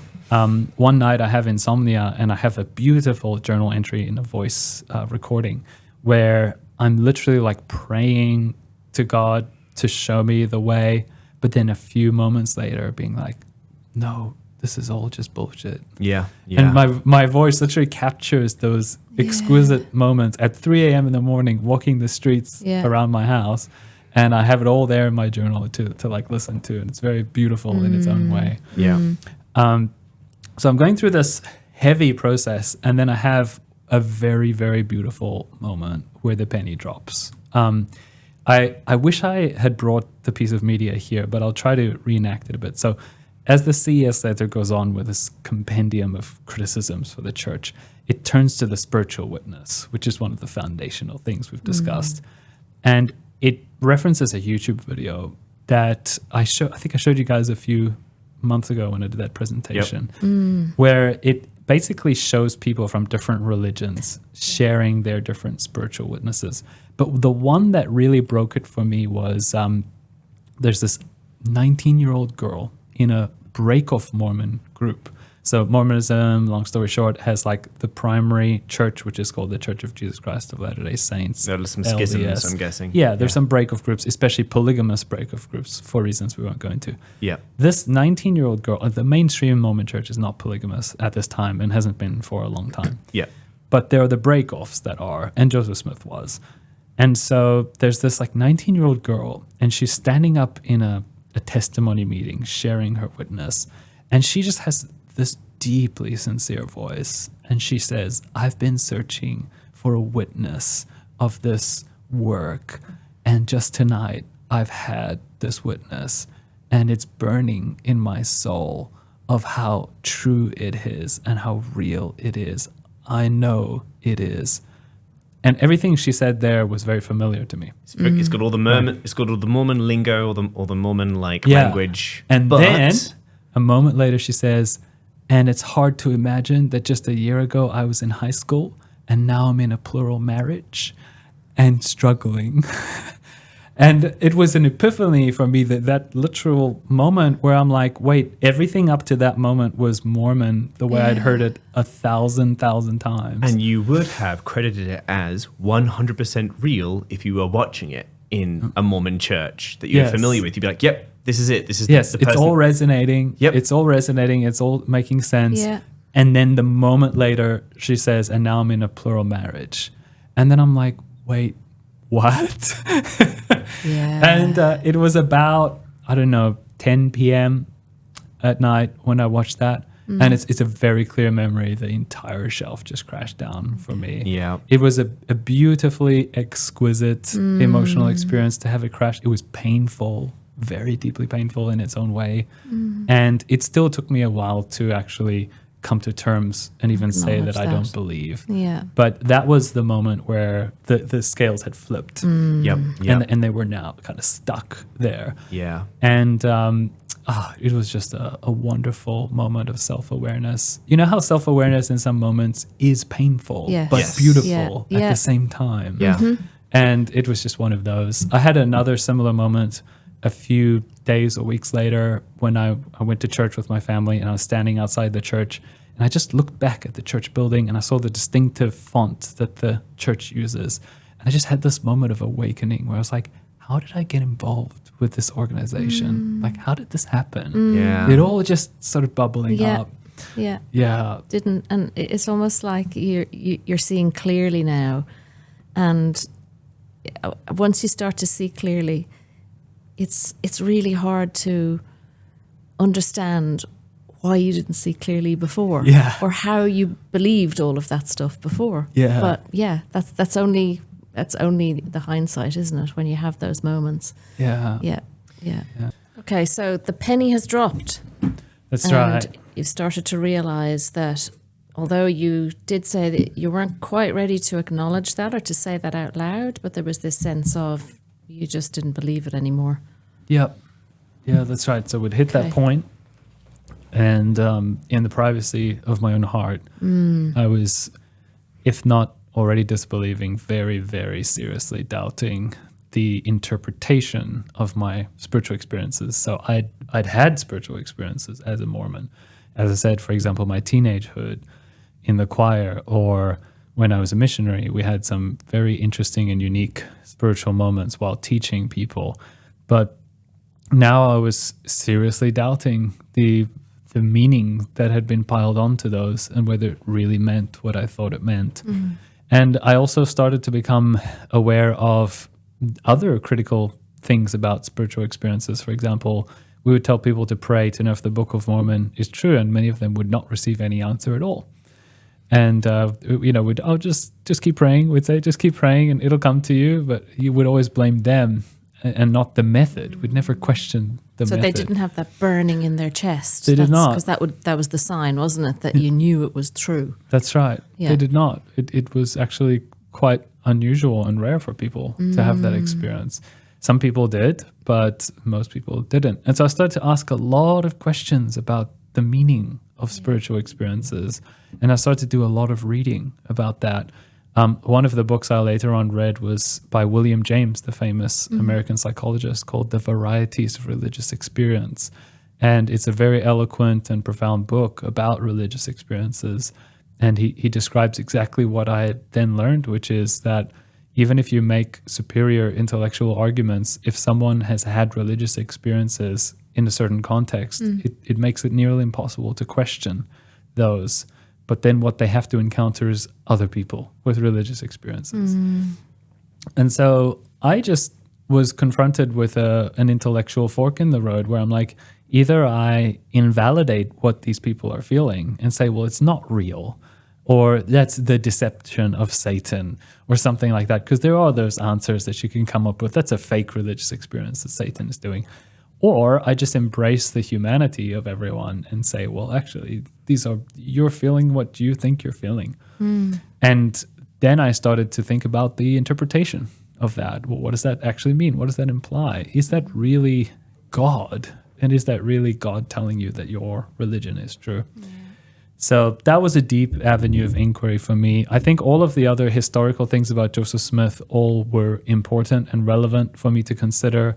He was actually not a very nice guy, and there's a lot of interesting criticisms of the Book of Mormon, anachronisms, language issues, all sorts of things that really just demonstrate that it came out of his head. Whether he consciously made it up is something we can question, but it just reeks of his environment and like an absorption of what was happening in his environment as he wrote it. So I'm going through all this, and I'm now in a very confronting position and a very alone position because I'm deeply engaged in my religious community. I'm married to someone who's also a returned missionary like me, so we were really into the gospel together, and it was really the foundation of our marriage. You're both very zealous. Yeah. And so, it was a very difficult period for me. It was a time of a lot of introspection, a lot of challenge, a lot of difficulty, a lot of thinking. And I want to do a shout out now to the podcast that has inspired this podcast, which is called Mormon Stories, because it gave me something to hold on to. So John DeLynn is a psychologist in Utah, and he many years ago started Mormon Stories, where he does interviews exactly like the ones we're doing here, but exclusively with Mormons. And he also does some others about historical truth claims and stuff like that. And that was a godsend to me, because as I was going through this emotional journey, I would now listen to other people who were going through the same journey. And I was completely alone. I'd never connected with another human being at that time. You know, I take it for granted that you guys are here, that we have this community. But back then I had absolutely nothing. Yeah. So I have a very distinct memory. I was actually working in the Stake Young Men's, which means I was now a leader taking care of the men, the young boys in the geographical region. And they had a camp, and I was driving to this camp an hour. And while I was driving, I was listening to Mormon Stories. I was feeling a lot of resonance, feeling a lot of understanding with the journey I went on. And then arriving at this camp and having to work in this environment. And I was now indoctrinating these kids. And because I hadn't yet extricated myself from that environment. And I have a very weird memory of these two young boys who were like practicing bearing their testimony to me. These two maybe 16-year-old boys were saying to me, you know, and Brother Power, we know that Joseph Smith is a prophet of God. They have this sort of bearing witness thing. And then they asked me for feedback. And I was so confused and perplexed in that moment. And I just said to them, you're okay, boys. You're okay. Like, you're doing fine. And I gave them no feedback about their beliefs or their testimony. I just felt so much compassion for these kids in that moment, because I could see how I was trapped and how they were trapped. Yeah. I was just like, you're okay, boys. And they were just trying so hard to be good and to be the kids that they were told they needed to be. It's also such a weird thing as well, like practicing the correct way to bear testimony. Isn't that interesting? It's like, oh, it's got to be correct. Yeah. And then they were asking me for feedback with those puppy dog eyes. They were like, Brother Powery, are we doing it right? Oh my gosh. Yeah. And the responsibility of that as well. You realize, don't you? The responsibility, the power actually that you had in that moment. Yes. And whatever you said, they were going to take as gospel. Exactly. So there are a lot of moments of penny dropping. Like there's that one key moment, but then many penny dropping moments. Yeah. One day I was in church and someone was bearing witness, and he literally said the words, I bear my testimony that it is by believing these things that we make it real for us. And I was like, did you just say that? Did you hear what you just said? I was like, what? You know, those moments start to happen where like the pennies are dropping everywhere. And you're like, I would have found this profound, Yes. you know, this many years ago. Now I'm just like, this is dumb. Yeah. You start that's hearing just a and seeing tautology. things, don't you? Yeah. Yeah. So the journey out was also complicated and painful, and I kept attending church for probably 6 to 9 months afterwards. I've subsequently learned that many other people leave a lot slower than I did. So that's, I think, a relatively short period of time. But I just couldn't abide church anymore. It just became more and more painful. At one point, I actually went to my stake president, who's like the bigwig in the region, and I was sort of the reputation or the gossip was going around that I was sort of questioning or doubting or not believing. And he did an interview with me, and I had another penny drop moment where I basically he asked me, okay, what's your problem? Like, what's going on? And I started to explain to him, you know, this about Joseph Smith, this about the Book of Mormon, blah, blah, blah. And then he just turns around and he says, Brother Powery, you're being deceived. And that was it. Like, that was his response. Yeah.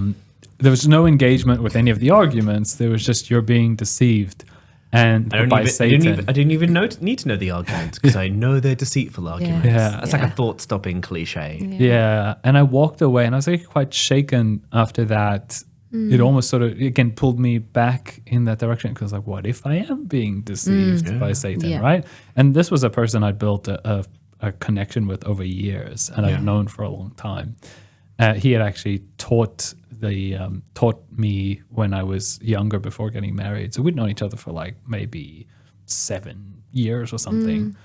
So somebody you held in high regard. and so for him to say that to you would have been really, really difficult, I imagine, to hear. And yeah, as you said, to sort of go, maybe I am being deceived. Maybe I am. Yeah. So anyway, what happened after that is I started my exodus, and I would continue to go to church for my wife because it was really painful for her. I'd go for the first hour, and then I'd just leave.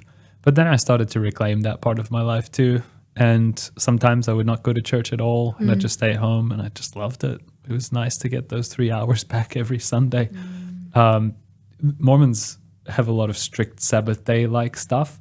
And so it was really nice for me to just go and have lunch at a restaurant by myself because we weren't supposed to buy anything on Sundays as part of our Sabbath day observance.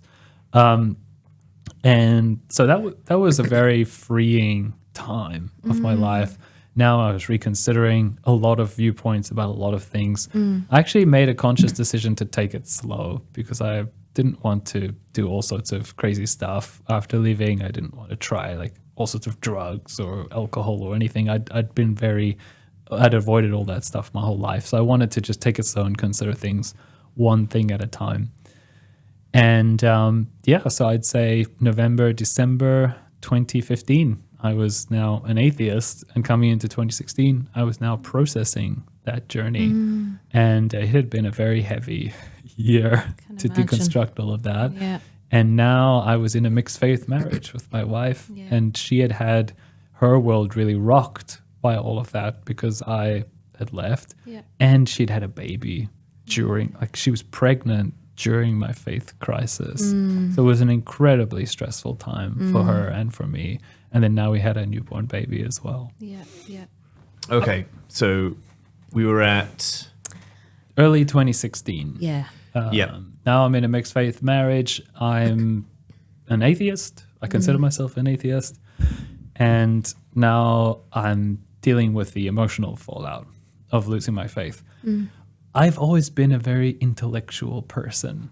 And so I just thought, where the intellect leads, the emotions will follow. I never really contemplated that it would be such an emotional journey out of belief.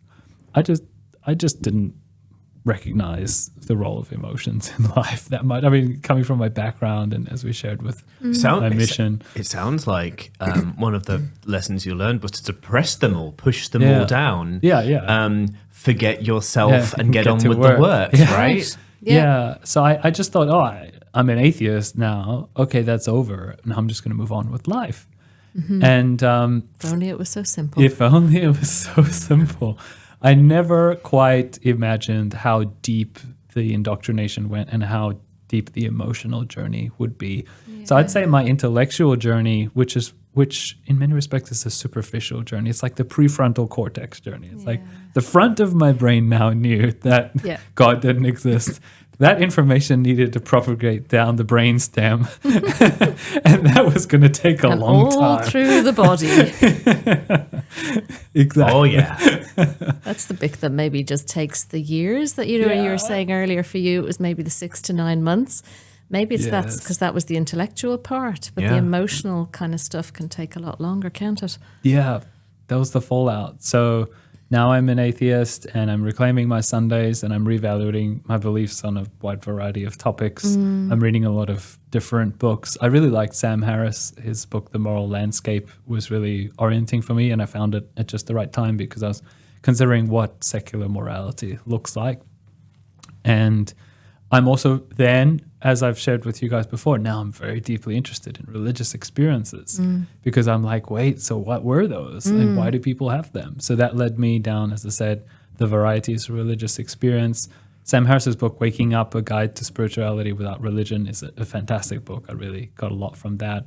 And I'm experimenting with things like meditation, which I, to this day, have really valued as a part of my life. And I'm just building these blocks of an understanding of what religious experiences are as an atheist. And as I've shared before in our meetings, I think that what we call God is actually a part of our brain. But it's a part of our brain that feels very separate from what we call ourself. So much in the same way, I mean, if you know a bit about neuroscience, you'll know that your sense of self is generated by certain brain regions. It's called the mohawk of the brain, your default mode network. And there are things that you experience in consciousness that you perceive to be yourself and then things that are other. So, for example, you see this table, and the table doesn't feel like you. The table isn't Jonathan. The table is something Jonathan is witnessing or Sally-Ann is witnessing. And so you have that perception of there are these things outside myself, and nonetheless, those are generated by your brain. Consciousness is generated by the brain. And so I came to the viewpoint that what we called God or godlike experiences were just things that the brain could do. And I became much more agnostic or even skeptical or doubtful that there's any other being involved in those experiences. That when a religious person sits down and prays, and if they feel that they receive an answer from those prayers, that those answers often take the form of a kind of a subtle echo back of what they already think and believe. Yeah. And I came to view that like a lot of what we call God is this subtle, soothing echo effect that happens in the brain, especially when listening to music and praying. Yeah. And so that skeptical viewpoint may seem very deconstructionist in its mode, but I actually still came to view religious experiences as deeply fascinating and worthwhile to pursue. Because I was asking like, hey, if there's any value in these kinds of experiences before, would I not want to carry that on as an atheist? And to this day, I'd say that one of the critiques I have of the secular world or of atheism is exactly this dismissiveness towards religious experiences. And I get the dismissiveness because people make all these bogus claims off the back of the religious experience. So I think you should be dismissive to the bogus claims. But when it comes to the actual value of having a transcendent experience yourself, I think that's a wonderful thing. And so I think that's why in the secular world that we inhabit, let's say an atheist is walking down the road one day and then suddenly they have this experience of boundless love. And they're just like, wow, this world is just wonderful. And look at these wonderful trees and look at these clouds and the sunlight. And Everything's connected, man. Yeah, it's so beautiful. And yes, it's all oneness and wonderful. Where do they go to process such an experience in the secular world? You know, you might show up at a university and you're like, I want to learn, about this. And where are you going to go? Like the psychology department? If you carry that too far, you'll be told you have a mental illness. Yeah. If you walk around preaching about boundless love for everyone and everything all day, all night, like the only place you can go is religion. And I feel really sad about that because what then that does is takes what are inherently beautiful parts of human consciousness and wraps them in this bogus bullshit wrapper of like God and Jesus and Holy Spirit and then commandments and then don't masturbate and then, it just adds all these things to it which have nothing to do with it. I guess a long time ago, we would have just assumed we were connecting with like the spirits or the forest or something. And it would have just been like, spirits are talking to me today. Yeah. That's just how it feels. And it's like, that's okay. That's cool. That's interesting. It's not good. It's not bad. The spirits do not care whether or not I masturbate. Yeah. Like, Or it might even encourage me to. Yeah, exactly. I might feel their presence strongest. At Who certain knows? Who moments. knows? But yeah, and that would have been just, a human way of rationalizing a kind of little, flowering of what's going on in your brain. It's that need to make sense of it, isn't it? Where I think lots of different spiritual communities have kind of popped up now, haven't they? I mean, they were always there. We're seeing more self-help style groups and those sort of things, yoga groups, intentional spiritual communities, all that kind of thing. Because it's like, as much as many people can acknowledge that we may have spiritual experiences, it doesn't seem to be enough just to kind of go or accept them. Well, they're spiritual experiences. I don't understand what they are, so I'm just going to experience them and enjoy them and leave it there. Yes. We always have to go the next step, don't we? And go, tell a but story. what do they mean and where do they come from? And what does that mean about me and what does it mean about the world? And I think that's where religion comes in, isn't it? Because it gives us answers. Yes. And I think as human beings, we do seem to find it quite difficult to just have this sort of, these experiences of not knowing without trying to find out what they are or where they come from. And we want answers. And it's like I think that's why religion is so successful, because we want someone to give us the answers. And when somebody does, and they sound believable because they have this authority about them that's come from somewhere else, It's like we kind of jump at that, don't we? We do. I love how you summarized that. It's not enough, as I said, if an atheist walks down the street and has this experience of boundless love, warmth in the chest, as I've described as a distinctive part of that, and then just connectedness with everything and a oneness and a love. Yeah. And then it's just like afterwards, oh, that was great. Yeah. That's how I feel about it presently. Yeah. I'm exactly on that page. I'm like, oh, that was a wonderful experience. Yeah. I'm grateful that I felt that connectedness, Yeah. but I feel no need to keep telling a story Yes. after that and say like, that means A, B, C, D. Absolutely. And because Whatever it it means means. that, then I have to also believe that, and then I have to go to that, and I have to do that, and it has all Yes. these implications, doesn't it? That Yes. How exhausting. yeah. Yeah. Religion is exhausting, isn't it? It If you're is. going to be devoted and earnest and dedicated to it, as you're saying, Shawn, it takes up a lot of work. It takes a lot of your life. It takes every part of you. So you're at this stage in your life. Would you say that you're at the end of your questioning? You're definitely an atheist. You've reclaimed your Sunday mornings. You're in a mixed faith marriage. Yeah. So I think my wife's story is hers to tell. So I won't go much into detail, but there was a period of time that was very painful for both of us, about 2.5 years of our marriage, where she was believing and going to church and I wasn't. And it was very, very difficult for her to listen to me. And it was also very difficult for me to listen to her. And that was a crisis in our marriage. And I've heard a quote subsequently that I love, is that a faith crisis doesn't destroy a marriage, it reveals a marriage. So it really shines a giant spotlight on your attachment as partners and how much you're actually able to truly listen to each other and relate. And it was difficult for both of us, and we took it one day at a time. And and again, I'm very grateful for all my journal entries. I can go back and sort of listen to what we said and did, and how the conversations evolved. But over time, we never, I guess at the time, never thought, oh, we're going to separate for sure. But it was very painful and dicey sometimes. But after about 2.5 years, she had her own journey, and I think it was distinct from mine in that it had a lot more to do with feminism, which is very relevant to any woman in the Mormon church. But still had a lot of parallels, and she'd obviously heard a lot of the stuff that I'd said that she'd sat with over time. So eventually she left, and we stopped attending church. And I do remember one very distinct memory. Maybe 6 to 12 months after I became an atheist, I went to church one day, and my 6-year-old daughter was sitting in primary, and they were singing all the songs. And I just committed to myself, like, I will get you out of here. Yeah. That's all I thought. Like, I could not bear to see her Yeah. going through that. Yeah. And just recently, it's so funny. She had a friend over, and they were talking about church and religion.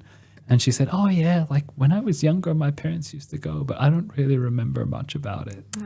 And that just made it for me. Yes. Yes. Got her out early enough. That's Early so enough. good. Yeah. And she'll only have those memories that you have of like crawling under the pews, and it's Yes. like wasn't really half that bad because the malicious stuff hadn't kicked in at that point. Yes. She got to Well sing. put. She got to she got to sing some songs. She got to crawl into some pews. Yes. And that's it. And now she doesn't anymore. She's avoided all of the nonsense that would have kicked in later. Yeah. And now she knows church is something that grandma goes to. Yeah. And that's what a lot of young people know Yeah. about church, is Yeah. that grandma goes to Yeah, church. yeah, it's not particularly relevant to their Yeah. lives. Yeah. So we both left, and so now that's fast forwarding to say 2018.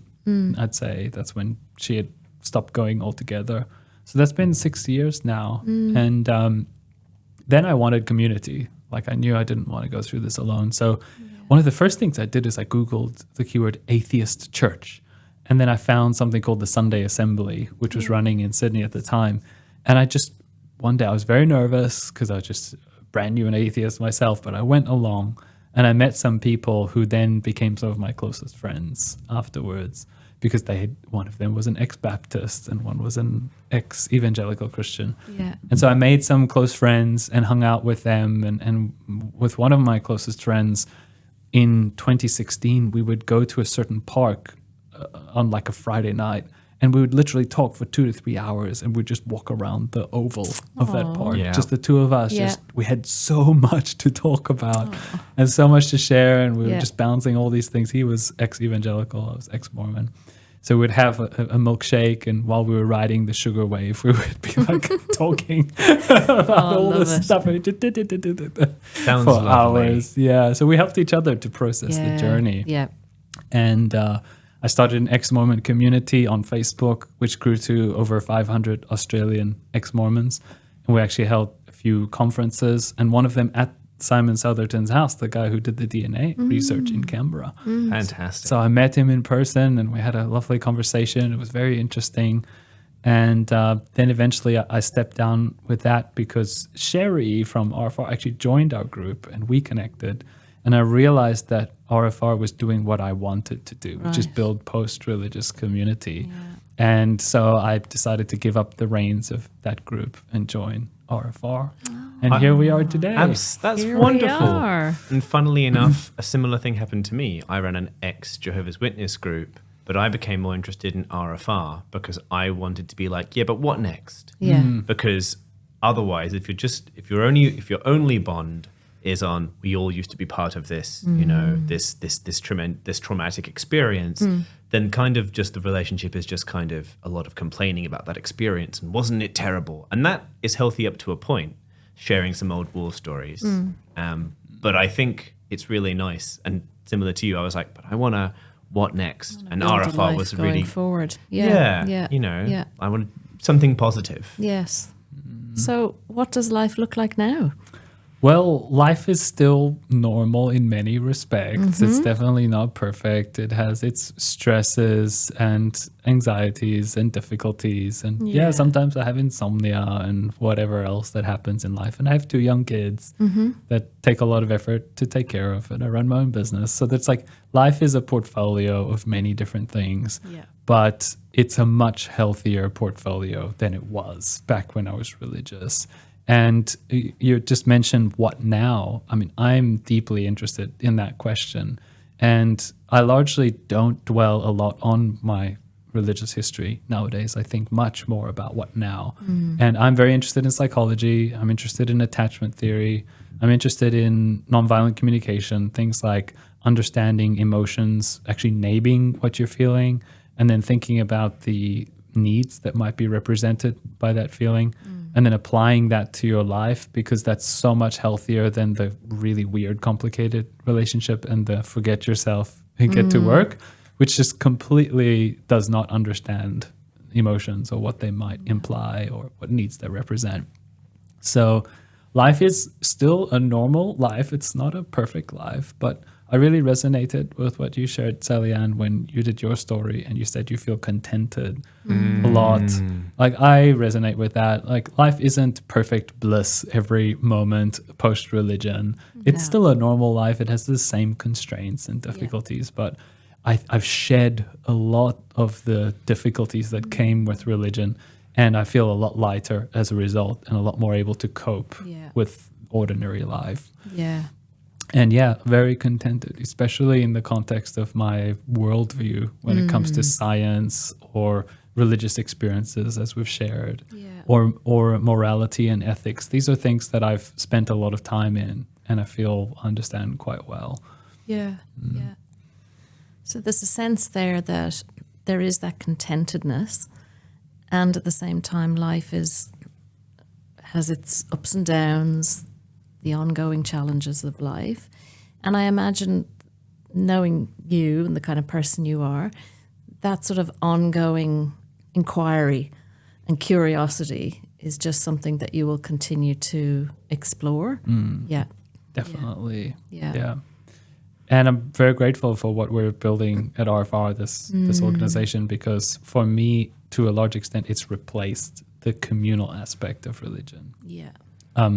Especially over here at Perth, we're having our now 2 meetings a month on Tuesday evenings at the State Library. And I think even though it's small, it's just like maybe 10 to 12 of us will attend regularly, but it has a vibe about it that is very communal and close and intimate. Yeah. And for me, it's heavily replaced the positive aspects of religion. And I think that's coming back to having an accurate worldview, which is something I'm very driven to do. I think a lot of the benefits of religion boil down to community and having shared values with a group of other human beings. And we've done that. It's not perfect. It's a lot smaller scale, but we have these close friendships, and it's definitely enough for me. I'm very grateful for it. Oh, that's good. That's good. So, one final question. If you right now could time travel back to Shawn, little babby Shawn, at some point in your past, Yeah. what would you tell him? Oh gosh. How many? Can I write a long letter? You can make a journal entry. Well, what would you try at least to explain to him through that long letter? Yeah. What would you try to convey to him?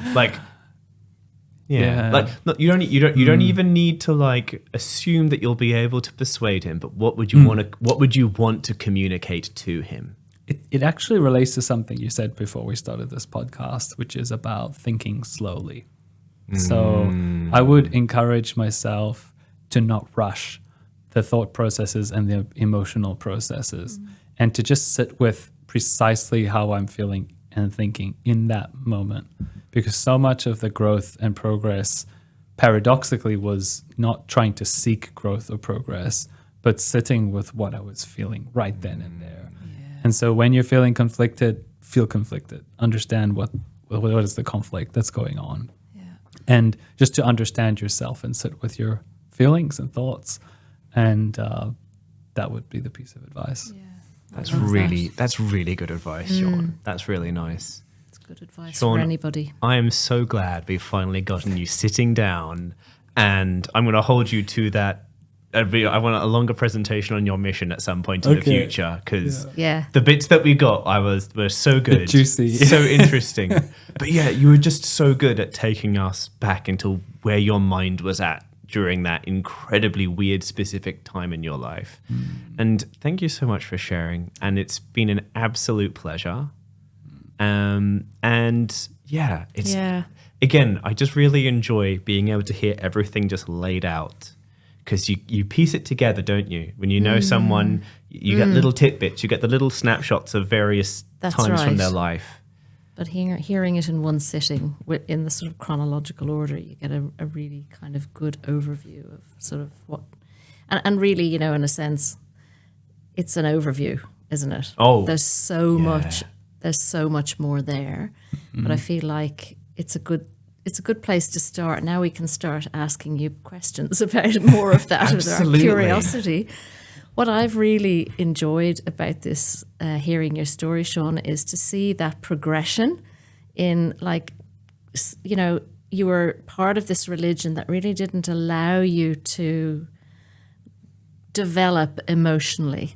Mm-hmm. You developed intellectually, but you weren't able to develop emotionally. Mm-hmm. And it was once you started to become aware of your emotional state and start to experience that's when the change started to really happen. And you started to embrace that. You started to trust yourself, to listen to yourself, and not just to sort of push all of that down, which is what I really, it's almost that confirmation, isn't it? That in a sense, we can all spend our lives doing that. And many of us do, unfortunately. Many people do, just I don't want to feel that emotion. It's too painful. It's too uncomfortable. And yet when we do, there's so much opportunity for growth and for exploration and curiosity, and then actually being able to live life and know yourself and be able to have a really healthy relationship with yourself and with others. So it's been an absolute pleasure to listen to your story. So thank you so much for sharing it with us. And to build on what you were saying, actually, Sally Ann, I think that you are a really good example of someone who's very good at being in touch with your emotions and sitting with your emotions and having a healthy relationship with them, which is a difficult thing sometimes. I mean, it's better now, I think, but it's a difficult thing, especially kind of, with like toxic masculinity and that kind of thing. So it's actually really lovely to see where you must have come from, for me to know you now as Shawn, the guy who's like just a really great guy to talk to about emotional stuff, and get a milkshake with and walk around for a couple of hours. So it's so lovely to see where you've ended up, Shawn, in this so much more, like the progress that you must have made to be where you are here now, where we know you as this very emotionally, expressive and intelligent person. Yeah. It's good on you for getting there. Yeah. Thank Well you. done. That means so much to me. I think a lot of the credit goes to the journaling that I mentioned. Yeah. It was the first example of an inner bonding or inner attachment, where it's like I'm going through something and there's no one else who can hold that, but I can. Yeah. And then I sat there and actually started to journal and sit with those feelings. So thank you for reflecting that. I love that. And there was an essay I wrote on one of my blogs when I went through this journey processing it, where I said, what's the difference between apologists and apostates? Because I was analyzing very carefully the argumentation and the intellect of these people. And in my opinion, the key difference is the degree of self-awareness and emotional intelligence that the people carry, because apologists get lost in this complicated mess of intellectual reasoning, but never actually quite ask the very simple emotional questions like, was I born into the correct religion? How was I so lucky? Yeah.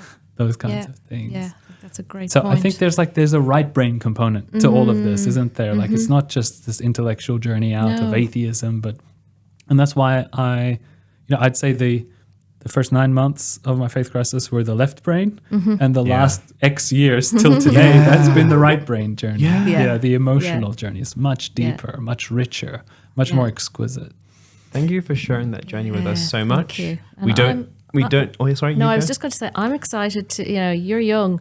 You've got plenty of life ahead of you. And so it'll be exciting to, like, as your friend, and as we work together in RfR, I think it'll be really exciting to see, what you do next, because I know you're always working on another thing, or maybe 4 or 5 or 6 other things. Podcasts. It's always going on in there. I've got an idea about It's this. the missionary mind. So we're just going to sit and wait to hear your ideas. Walking with purpose.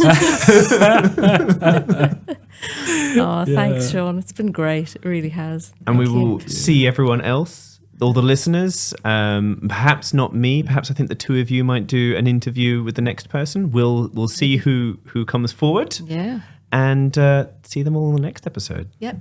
Thanks, guys. So I just want to do a shout out to everyone who's interested in being interviewed. We will come up with some kind of formal process to be interviewed. But for the time being, if you can find this, then you can find RfR. Actually, you know what? Just add a YouTube comment underneath this and I'll keep an eye on that, because right now we have no process and we don't know if only 2 other human beings will watch this. Both of you listening, leave a comment. Yep, excellent. Yeah. And one of you is mom, so hi mom, and we'll have you in too. Yep, 100%. Yeah, absolutely. Oh, dear. Yeah, no, great. All So right. thanks for watching. Thank you. Thanks for joining us today for RfR Stories Australia. We hope you enjoyed the program. We'd like to let you know about a number of resources that Recovering from Religion has to support you through your journey. On our website, recoveringfromreligion.org, you'll find 1. A resources tab, which contains an entire library of resources and links covering a wide range of relevant topics. 2. Other online media, including a blog, other podcasts, and RfRX talks. 3. A helpline that is available 24/7, both through phone call or live chat, where you can talk with someone supportive in real time in a time of crisis, or if you simply want to connect with someone who will understand with empathy. 4. Support groups, which run both online and in person in certain locations around the world. And 5. A directory of therapists who have been vetted and offer only therapeutic services using secular methods. Thanks again for joining us, and we hope to see you next time.